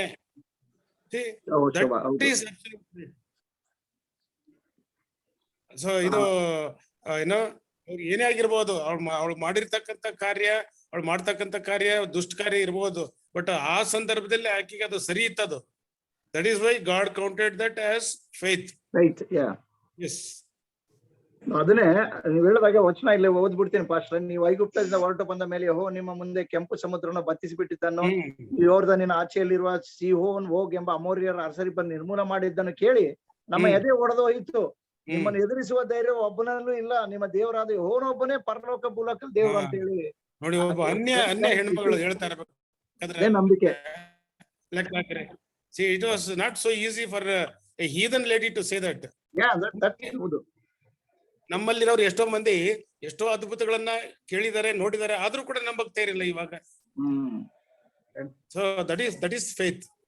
S, thank you sir. Thank you ಬೋಧಕರೇ. ಸೊ ಇವತ್ತಿನ ಒಂದು ಇಂಟ್ರೊಡಕ್ಷನ್ ಅಲ್ಲಿ ಪ್ರಶ್ನೆ ಇಲ್ಲ ಅಂತ ಅನ್ಕೊಂಡೆ, ಆದ್ರೆ ಹೆಚ್ಚಿನ ಪ್ರಶ್ನೆಗಳು ಉದ್ಭವ ಆಗ್ತಕ್ಕಂಥದ್ದಾಗಿದೆ. ಸೊ ಹಾಗಾಗಿ ನಾವು ಒಂದು ನಂಬ್ತೇವೆ, ಯಾಕಂದ್ರೆ ನೀವು ಹೆಚ್ಚಾಗಿ ನೀವು ಕಲಿತಾ ಇದ್ದೀರಾ ಅಂತ ಒಂದು ಆಲೋಚನೆ ಬರ್ತಾ ಇದೆ. ಯಾಕಂದ್ರೆ ನಾವು ಸಬ್ಬತ್ ಸಾಲ ಪಾಠವನ್ನ ಆಳವಾಗಿ ನಾವು ಓದಿದಾಗ ತಾನೇ ಇಂಥ ಪ್ರಶ್ನೆಗಳೆಲ್ಲ ನಮ್ಗೆ ಬರ್ತದೆ. ಇದೆ ಯಾಕೆ, ಹೀಗೆ ಯಾಕಾಯ್ತು ಅನ್ನುವಂತ ಆಲೋಚನೆ. ದಯವಿಟ್ಟು ನೀವು ಹೆಚ್ಚಾಗಿ ಇನ್ನೂ ಸಹ ನೀವು ಸಬ್ಬತ್ ಸಾಲ ಪಾಠವನ್ನ ಆಳವಾಗಿ ನೀವು ಓದಿ, ಪ್ರಶ್ನೆಗಳಿದ್ದಂತ ಪಕ್ಷದಲ್ಲಿ ನೀವು ಅದನ್ನ ಬರ್ಕೊಳ್ಳಿ. ಅದು ನಮ್ಗೆ ಚರ್ಚಾ ಸಮಯಕ್ಕೆ ನಾವು ಸಮಯನ ಕೊಟ್ಟಿದ್ದೇವೆ, ಅದ್ರಲ್ಲಿ ನಾವು ಚರ್ಚಿಸೋಣ. ಅನೇಕ ಹಿರಿಯ ಬೋಧಕರುಗಳಿದ್ದಾರೆ, ತಿಳಿದಂತ ಹಿರಿಯರಿದ್ದಾರೆ, ಬೋಧಕ ವರ್ಗದವರು. ನಮಗೆ ಗೊತ್ತಿಲ್ಲದೆ ಇರತಕ್ಕಂಥ ವಿಷಯಗಳನ್ನ ನಾವು ಕೇಳಿ ತಿಳ್ಕೊಳ್ಳೋಣ. ನಾವ್ ಯಾರು ಜ್ಞಾನವಂತರಲ್ಲ, ಎಲ್ಲರೂ ದೇವರ ವಾಕ್ಯವನ್ನ ಅಲ್ಪವಾಗಿ ನಾವು ಕಲಿಲಿಕ್ಕೆ ದೇವರು ಈ ಒಂದು ಅವಕಾಶವನ್ನು ಕೊಟ್ಟಿದ್ದಾರೆ. ಸೊ ಏನಾದ್ರು ಬೇರೆ ಏನಾದ್ರು ಇನ್ನು ಪ್ರಶ್ನೆ ಏನಾದ್ರು ಇದೆಯಂತೀರಾ ಈ ಪಾಠ ಸಂಬಂಧಪಟ್ಟ ಹಾಗೆ?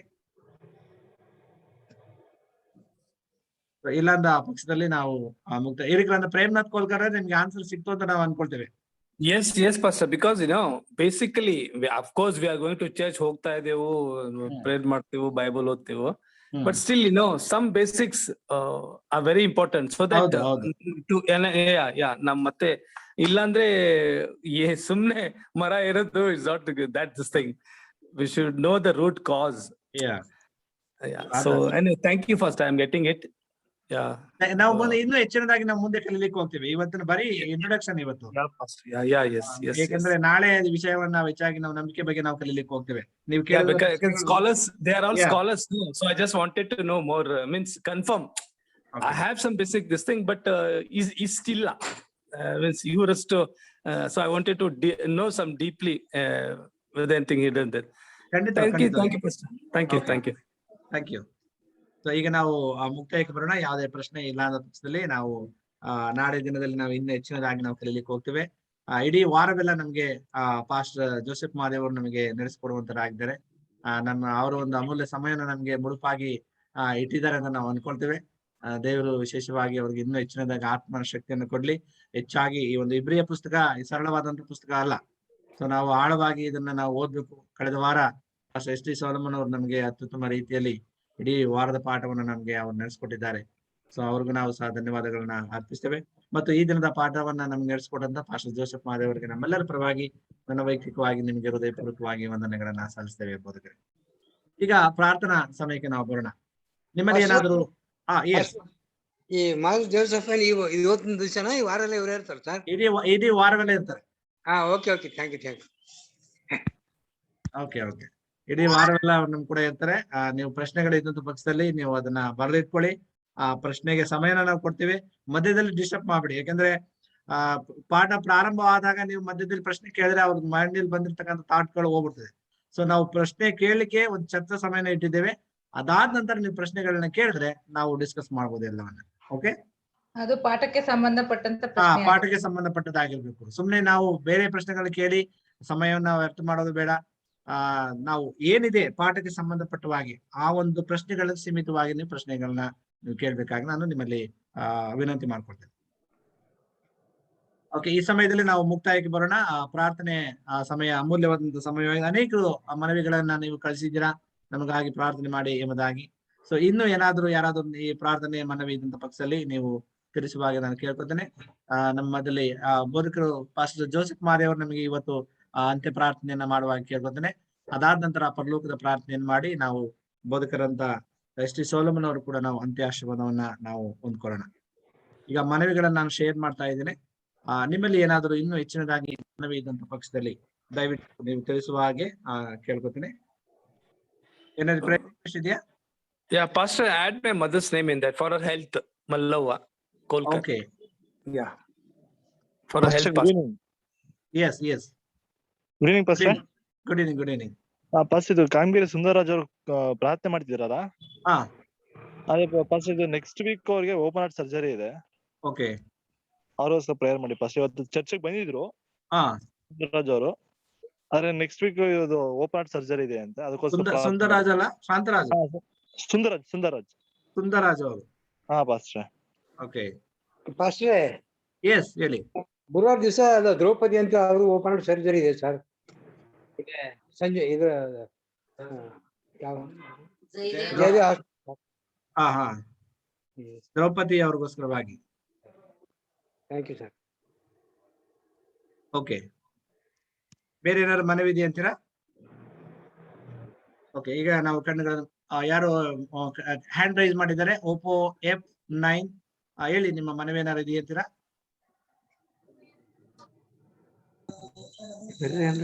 ಇಲ್ಲ, ಡೈರೆಕ್ಟ್ ಆಗಿ mic. Hello, praise the lord sir. Praise the lord ಹೇಳಿ ಸರ್. ಸ್ವಲ್ಪ ಆರೋಗ್ಯ ಪ್ರಾಬ್ಲಮ್ ಅದ ಸರ್, ಸ್ವಲ್ಪ ಪ್ರೇಯರ್ ಮಾಡಿ ನಮಗೋಸ್ಕರ. ಜೀವನ್ ಅಂತ ಹೇಳಿ ಸರ್. ಜೀವನ್ ಅಂತ ಹೊಸದಾಗಿ ನೀವು ಬಂದಿದ್ದೀರಾ ನಮ್ಮ ಕಾರ್ಯಕ್ರಮಕ್ಕೆ? ಇಲ್ಲ, ಮೊದಲಿಂದ ಇದ್ದೀನಿ ಸರ್. ಹೌದ್ರಾ? Jeevan. Okay, Bidar district sir.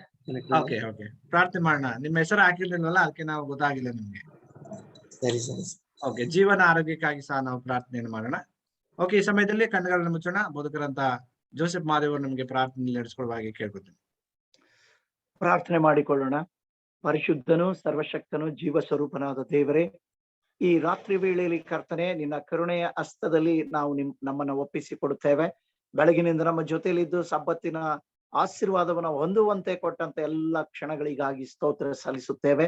ಪ್ರತಿಯೊಂದು ವಾಕ್ಯಗಳು, ಪ್ರತಿಯೊಂದು ಆರಾಧನೆಯ ಕ್ರಮಗಳಲ್ಲಿ ಸ್ವಾಮಿ ನಮ್ಮ ಜೊತೆಲಿದ್ದಕ್ಕಾಗಿ ನಮಗೆ ಕೋಟಿ ಕೋಟಿ ಸ್ತೋತ್ರ. ವಿಶೇಷವಾಗಿ ಸ್ವಾಮಿ, ಈ ದಿನ ಸಬ್ಬತ್ ಶಾಲೆಯ ಪಾಠಗಳನ್ನ ಕಲಿಯುವಂತ ಸೌಭಾಗ್ಯವನ್ನ ಕೊಟ್ಟದಕ್ಕಾಗಿ ಸ್ತೋತ್ರ. ಬೋಧಕರನ್ನ ಆಶೀರ್ವದಿಸು, ಅವರ ಕುಟುಂಬ ಮಕ್ಕಳನ್ನ ಆಶೀರ್ವದಿಸು, ಅವರ ಸೇವೆಯನ್ನ ಇನ್ನೂ ಹೆಚ್ಚಿನ ರೀತಿಯಲ್ಲಿ ಆಶೀರ್ವದಿಸು ತಂದೆಯ ದೇವರೇ. ಅನೇಕರು ಪ್ರಾರ್ಥನಾ ಮನವಿಗಳನ್ನ ಸಲ್ಲಿಸಿದ್ದಾರೆ ಸ್ವಾಮಿ. ಶ್ರೀಮತಿ ವೆಂಕಟಲಕ್ಷ್ಮಿ ಆರೋಗ್ಯಕ್ಕೋಸ್ಕರವಾಗಿ ಕೇಳಿಕೊಂಡಿರುವಾಗ ಆ ಸಹೋದರಿಯನ್ನ ಆಶೀರ್ವದಿಸು, ಆರೋಗ್ಯ ಭಾಗ್ಯವನ್ನ ಕೊಡು. ವಿಕ್ರಮ್ ಹಾಗೂ ವಿನಯ್ ಕೋಲ್ಕರ್ ಅವರ ಒಂದು ಕುಟುಂಬಕ್ಕೋಸ್ಕರ ಪ್ರಾರ್ಥಿಸುತ್ತೇವೆ. ಅವರ ಜೊತೆಯಲ್ಲಿ ನಿನ್ನ ಕರುಣೆಯ ಹಸ್ತವಿದ್ದು ಅವರ ಮನದಾಸೆಯನ್ನು ಈಡೇರಿಸಿ ಅವರು ಬೇಕಾದಂತ ಎಲ್ಲ ಸಹಾಯವನ್ನ ಮಾಡು ಸ್ವಾಮಿ. ಇವನ್ ಪಾಲ್ರವ್ರಿಗೋಸ್ಕರ ಬೇಡಿಕೊಳ್ಳುತ್ತೇವೆ. ಮಹಾದೇವ್ ಸ್ವಾಮಿ ಅವ್ರಿಗೋಸ್ಕರ ಬೇಡಿಕೊಳ್ಳುತ್ತೇವೆ. ಮಲ್ಲವರವರಿಗೋಸ್ಕರ ಪ್ರಾರ್ಥಿಸುತ್ತೇವೆ. ಈ ಮಕ್ಕಳಿಗೆ ಬೇಕಾದಂತ ಆರೋಗ್ಯವನ್ನ ಅನುಗ್ರಹಿಸು, ಅವರ ಕುಂದು ಕೊರತೆಗಳನ್ನ ನೀಗಿಸು, ಅವ್ರಿಗೆ ಬೇಕಾದಂತ ಎಲ್ಲ ಪರಲೋಕದ ದಿವ್ಯಾಶೀರ್ವಾದಗಳನ್ನ ಕೊಡು ಸ್ವಾಮಿ. ಸಹೋದರ ಸುಂದರರಾಜರವ್ರಿಗೋಸ್ಕರ ಪ್ರಾರ್ಥಿಸುತ್ತೇವೆ. ಹೃದಯದ ಸಮಸ್ಯೆಗೆ ತುತ್ತಾಗಿದ್ದಾರೆ ಸ್ವಾಮಿ. ನಾಳೆ ಶಸ್ತ್ರಚಿಕಿತ್ಸೆ ನಡೆಯಲಿಕ್ಕೆ ಹೋಗುವಂತದ್ದಾಗಿದೆ. ಕರ್ತನ ಇಲ್ಲಿವರೆಗೂ ಅದ್ಭುತವಾಗಿ ನಡೆಸಿದಂತ ದೇವರು, ಕೇಳಿದ್ದನ್ನ ಕೊಟ್ಟಂತ ದೇವರು, ಕರುಣೆಯನ್ನ ತೋರಿಸಿದಂತ ದೇವರು, ನೀನು ಆ ಸಹೋದರರ ಜೊತೆಯಲ್ಲಿದ್ದು ನೀನು ಆತ್ಮನ ಮೂಲಕ ತುಂಬಿಸಿ ಆರೋಗ್ಯ ಭಾಗ್ಯವನ್ನ ಕೊಟ್ಟು ಎಲ್ಲ ಯಶಸ್ವಿಯಾಗಿ ಆರೋಗ್ಯವಂತರಾಗಿ ಮನೆಗೆ ಬರುವಂತೆ ಕೃಪೆ ಮಾಡು. ದ್ರೌಪದಿಯವ್ರಿಗೋಸ್ಕರ ಪ್ರಾರ್ಥಿಸ್ತೇವೆ. ಅವರಿಗೂ ಸಹ ಹೃದಯದ ಸಮಸ್ಯೆ ಇದೆ ಕರ್ತನೆ, ಅವ್ರು ಬೇಕಂತ ಆರೋಗ್ಯವನ್ನ ಕೊಡು. ಜೀವನ್ಗೋಸ್ಕರ ಪ್ರಾರ್ಥಿಸ್ತೇವೆ ಸ್ವಾಮಿ. ಅವರು ಪ್ರಾರ್ಥನಾ ಮನವಿಯನ್ನ ಸಲ್ಲಿಸಿದ್ದಾರೆ ಕರ್ತನೆ. ನೀನು ಅದ್ಭುತ ಮಾಡುವಂತ ದೇವರು, ನಿನ್ನ ಮಕ್ಕಳಿಗೆ ಸಹಾಯವನ್ನ ಮಾಡುವಂತ ದೇವರು. ಅವರಿಗೆ ಆರೋಗ್ಯ ಭಾಗ್ಯವನ್ನ ಕೊಟ್ಟು ನಿನ್ನ ಕರುಣಾ ಹಸ್ತದಿಂದ ತುಂಬಿಸಿ ಅವರ ಜೀವನ್ರವರನ್ನ ಆಶೀರ್ವದ ಸ್ವಾಮಿ. ನವೀನ್ ಕಿಡ್ನಿ ಸಮಸ್ಯೆಗೆ ತುತ್ತಾಗಿದ್ದಾರೆ. ಅವರಿಗೆ ಕರ್ತನೆ ನಿನ್ನ ಕೈ ಒಪ್ಪಿಸಿಕೊಡ್ತೇವೆ. ಅವರನ್ನ ಕಾಪಾಡು ಸ್ವಾಮಿ. ಸಮಸ್ಯೆಯಿಂದ ಹೊರ ಬರುವಂತ ಕೃಪೆ ಮಾಡು. ಪರೀಕ್ಷೆ ಬರೆಯುವಂತ ಮಕ್ಕಳಿಗೋಸ್ಕರ ಪ್ರಾರ್ಥಿಸ್ತೇವೆ. ಜ್ಞಾನ ವಿವೇಕವನ್ನ ಕೊಟ್ಟು ಸ್ವಾಮಿ ಉತ್ತಮವಾದ ರೀತಿಯಲ್ಲಿ ಪರೀಕ್ಷೆ ಬರಲಿಕ್ಕೆ ಸಹಾಯ ಮಾಡು ತಂದೆ ಆ ದೇವರೇ. ಆಳಿನವ್ರಿಗೋಸ್ಕರ ಪ್ರಾರ್ಥಿಸ್ತೇವೆ. ಆ ಮಗನಿಗೆ ಬೇಕಾದಂತ ಸಮಸ್ಯೆಗಳಿಂದ ಪರಿಹಾರವನ್ನ ಕೊಡು ಎಂಬುದಾಗಿ ಪ್ರಾರ್ಥಿಸುತ್ತೇವೆ ಕರ್ತನೆ. ನೀನು ಅವರನ್ನ ಮುಟ್ಟು ಸ್ವಾಮಿ, ಅವ್ರಿಗೆ ಆರೋಗ್ಯ ಭಾಗ್ಯವನ್ನ ಕೊಡು. ಪುಷ್ಪಜಾನ್ ಅವರ ಸಂತಾನ ಭಾಗ್ಯಕ್ಕೋಸ್ಕರ ಪ್ರಾರ್ಥಿಸ್ತೇವೆ ಕರ್ತನೆ. ನಿನಗೆ ಅಸಾಧ್ಯವಾದ ಯಾವುದಿಲ್ಲ. ಕೇಳಿಕೊಳ್ಳಿರಿ ಕೊಡಲ್ಪಡುವುದು. ಹನ್ನಳು ಪ್ರಾರ್ಥಿಸಿದಾಗ ಆ ಮಗಳಿಗೆ ಅದ್ಭುತವನ್ನು ಮಾಡಿದಂತ ದೇವರು ನೀನು. ಅನಿಲ್ ಕುಮಾರ್ಗೋಸ್ಕರ ಪ್ರಾರ್ಥಿಸ್ತೇವೆ. ಅವ್ರಿಗೆ ಬೇಕಂತ ಬಹಳ ಸಂಗಾತಿಯನ್ನ ಅನುಗ್ರಹಿಸಿ ಸ್ವಾಮಿ. ಸಹೋದರ ಮಹಾದೇವ ಅವ್ರಿಗೋಸ್ಕರ ಪ್ರಾರ್ಥಿಸ್ತೇವೆ. ಅವರು ಕಾಯಿಲೆಗೆ ತುತ್ತಾಗಿದ್ದಾರೆ ಕರ್ತನೆ, ಅವರಿಗೆ ಆರೋಗ್ಯ ಭಾಗ್ಯವನ್ನು ಕೊಡು. ರಾಹುಲ್ ರವರ ಕೆಲಸಕ್ಕೋಸ್ಕರ ಪ್ರಾರ್ಥಿಸುತ್ತೇವೆ. ಅವರಿಗೆ ಒಂದು ಉದ್ಯೋಗವನ್ನ ಅನುಗ್ರಹಿಸು ಕರ್ತನ ದೇವರೇ. ಅವ್ರಿಗೋಸ್ಕರ ಪ್ರಾರ್ಥಿಸ್ತೇವೆ. ಅವ್ರಿಗೆ ಆರೋಗ್ಯ ಭಾಗ್ಯವನ್ನ ಕೊಡು ಸ್ವಾಮಿ. ಉಕ್ರೇನ್ ದೇಶದಲ್ಲಿ ನಡೀತಿರ್ತಕ್ಕಂಥ ಭಯಂಕರವಾದಂತ ಯುದ್ಧದ ಪರಿಸ್ಥಿತಿಯಿಂದ ಸ್ವಲ್ಪ ಕಾಲ ಒಂದು ಉಪಶಮನವನ್ನ ಕೊಟ್ಟಿದ್ದಿ, ಮುಕ್ತಿಯನ್ನ ಕೊಟ್ಟಿದ್ದಿ ಸ್ವಾಮಿ. ಯುದ್ಧವು ನಿಲ್ಲುವಂತೆ ಮಾಡಿದ್ದಿ, ಅದಕ್ಕಾಗಿ ಸ್ತೋತ್ರ. ಕಷ್ಟದಲ್ಲಿ ಇರ್ತಕ್ಕಂಥವ್ರಿಗೆ ಸಹಾಯವನ್ನ ಮಾಡಿ. ಅನೇಕ ಸೆವೆಂತ್ ಡೇ ಅಡ್ವೆಂಟಿಸ್ಟ್ ಸಭೆಗಳಿವೆ ಕರ್ತನೆ, ಅನೇಕ ನಿನ್ನ ಭಕ್ತರಿದ್ದಾರೆ ಸ್ವಾಮಿ. ಅವರ ಜೊತೆಲಿರುವಂತ ಆ ದೇಶದಲ್ಲಿರ್ತಕ್ಕಂಥ ಎಲ್ಲ ಜನರನ್ನ ಆಶೀರ್ವದಿಸು ಕರ್ತನೆ. ತಮ್ಮೇಗೌಡರವರ ಕುಟುಂಬಕ್ಕೋಸ್ಕರ ಪ್ರಾರ್ಥಿಸ್ತೇವೆ, ಆ ಮಗನನ್ನು ಆಶೀರ್ವದಿಸು ಸ್ವಾಮಿ. ರೂತ್ ಸುಶೀಲಾ ಅವರ ತಂದೆಯವ್ರಿಗೋಸ್ಕರ ಪ್ರಾರ್ಥಿಸ್ತೇವೆ, ಆರೋಗ್ಯ ಭಾಗ್ಯವನ್ನ ಕೊಡು. ಒಟ್ಟಾರೆ ಸ್ವಾಮಿ ಬೋಧಕರಾದ ಸುರೇಂದ್ರ ಅವ್ರು ಮಾಡ್ತಕ್ಕಂಥ ಸೇವೆ ನಿಮ್ಮ ಕೈಗೊಪ್ಪಿಸಿಕೊಡುವಾಗ ಅವರನ್ನು ಇನ್ನೂ ಹೆಚ್ಚಿನ ರೀತಿಯಲ್ಲಿ ಅಭಿವೃದ್ಧಿ ಪಡಿಸು, ಆಶೀರ್ವದಿಸು. ತಲೆಬಾಗಿರುವಂತ ಪ್ರತಿಯೊಬ್ಬರನ್ನ ಆಶೀರ್ವದಿಸು. ಅವರನ್ನ, ಅವರ ಪತ್ನಿ ಮಕ್ಕಳನ್ನ, ಅವರ ಸೇವೆಯನ್ನ, ಅಡ್ವೆಂಟಿಸ್ಟ್ ವರ್ಲ್ಡ್ ರೇಡಿಯೋ ಕಾರ್ಯಕ್ರಮಗಳನ್ನ ಆಲಿಸುವಂತ ಮಕ್ಕಳನ್ನ ಆಶೀರ್ವದಿಸಿ. ಈಗ ನೀನು ನಾವು ಮಾಡುವಂತ ಪ್ರಾರ್ಥನೆಗಳಿಗೆ ಸದುತ್ತರವನ್ನ ಕೊಡುತ್ತಿ ಎಂಬ ನಂಬಿಕೆಯೊಡನೆ ಪ್ರಾರ್ಥಿಸುವಾಗ ನೀನೇ ನಮ್ಮನ್ನು ಆಶೀರ್ವದಿಸಿ ಎಂಬುದಾಗಿ ಯೇಸುವಿನ ಹೆಸರು ಪ್ರಾರ್ಥಿಸುತ್ತೇನೆ ತಂದೆಯೇ, ಆಮೆನ್. ಆಮೆನ್. ಪರಲೋಕದ ತಂದೆಯೇ, ನಿನ್ನ ನಾಮವು ಪರಿಶುದ್ಧರಿಸಲ್ಪಡಲಿ, ರಾಜ್ಯವು ಬರಲಿ, ಬಚಿತೋ ಪರಲೋಕದಲ್ಲಿ ನೆರವೇರ ಪ್ರಕಾರ ಲೋಕದಲ್ಲಿ ನೆರವೇರಲಿ. ನಮ್ಮ ಅನುದಿನದ ಆಹಾರವನ್ನು ದಯಪಾಲಿಸು. ನಮಗೆ ತಪ್ಪು ಮಾಡಿದವರು ನಾವು ಕ್ಷಮಿಸುವಂತೆ ನಮ್ಮ ತಪ್ಪುಗಳನ್ನ ಕ್ಷಮಿಸು. ನಮ್ಮನ್ನು ಶೋಧನೆ ಒಳಗೆ ಸೇರಿಸದೆ ಕೇಳಿಂದ ತಪ್ಪಿಸು. ಯಾಕೆಂದರೆ ರಾಜ್ಯವು, ಬಲವು, ಮಹಿಮೆಯು ಸದಾಕಾಲ ನಿನವೇ ಸ್ವಾಮಿ. ಆಮೆನ್. ಕರ್ತನ ಪ್ರಾರ್ಥನೆಗೆ ಒಪ್ಪಿಸಿಕೊಳ್ಳೋಣ.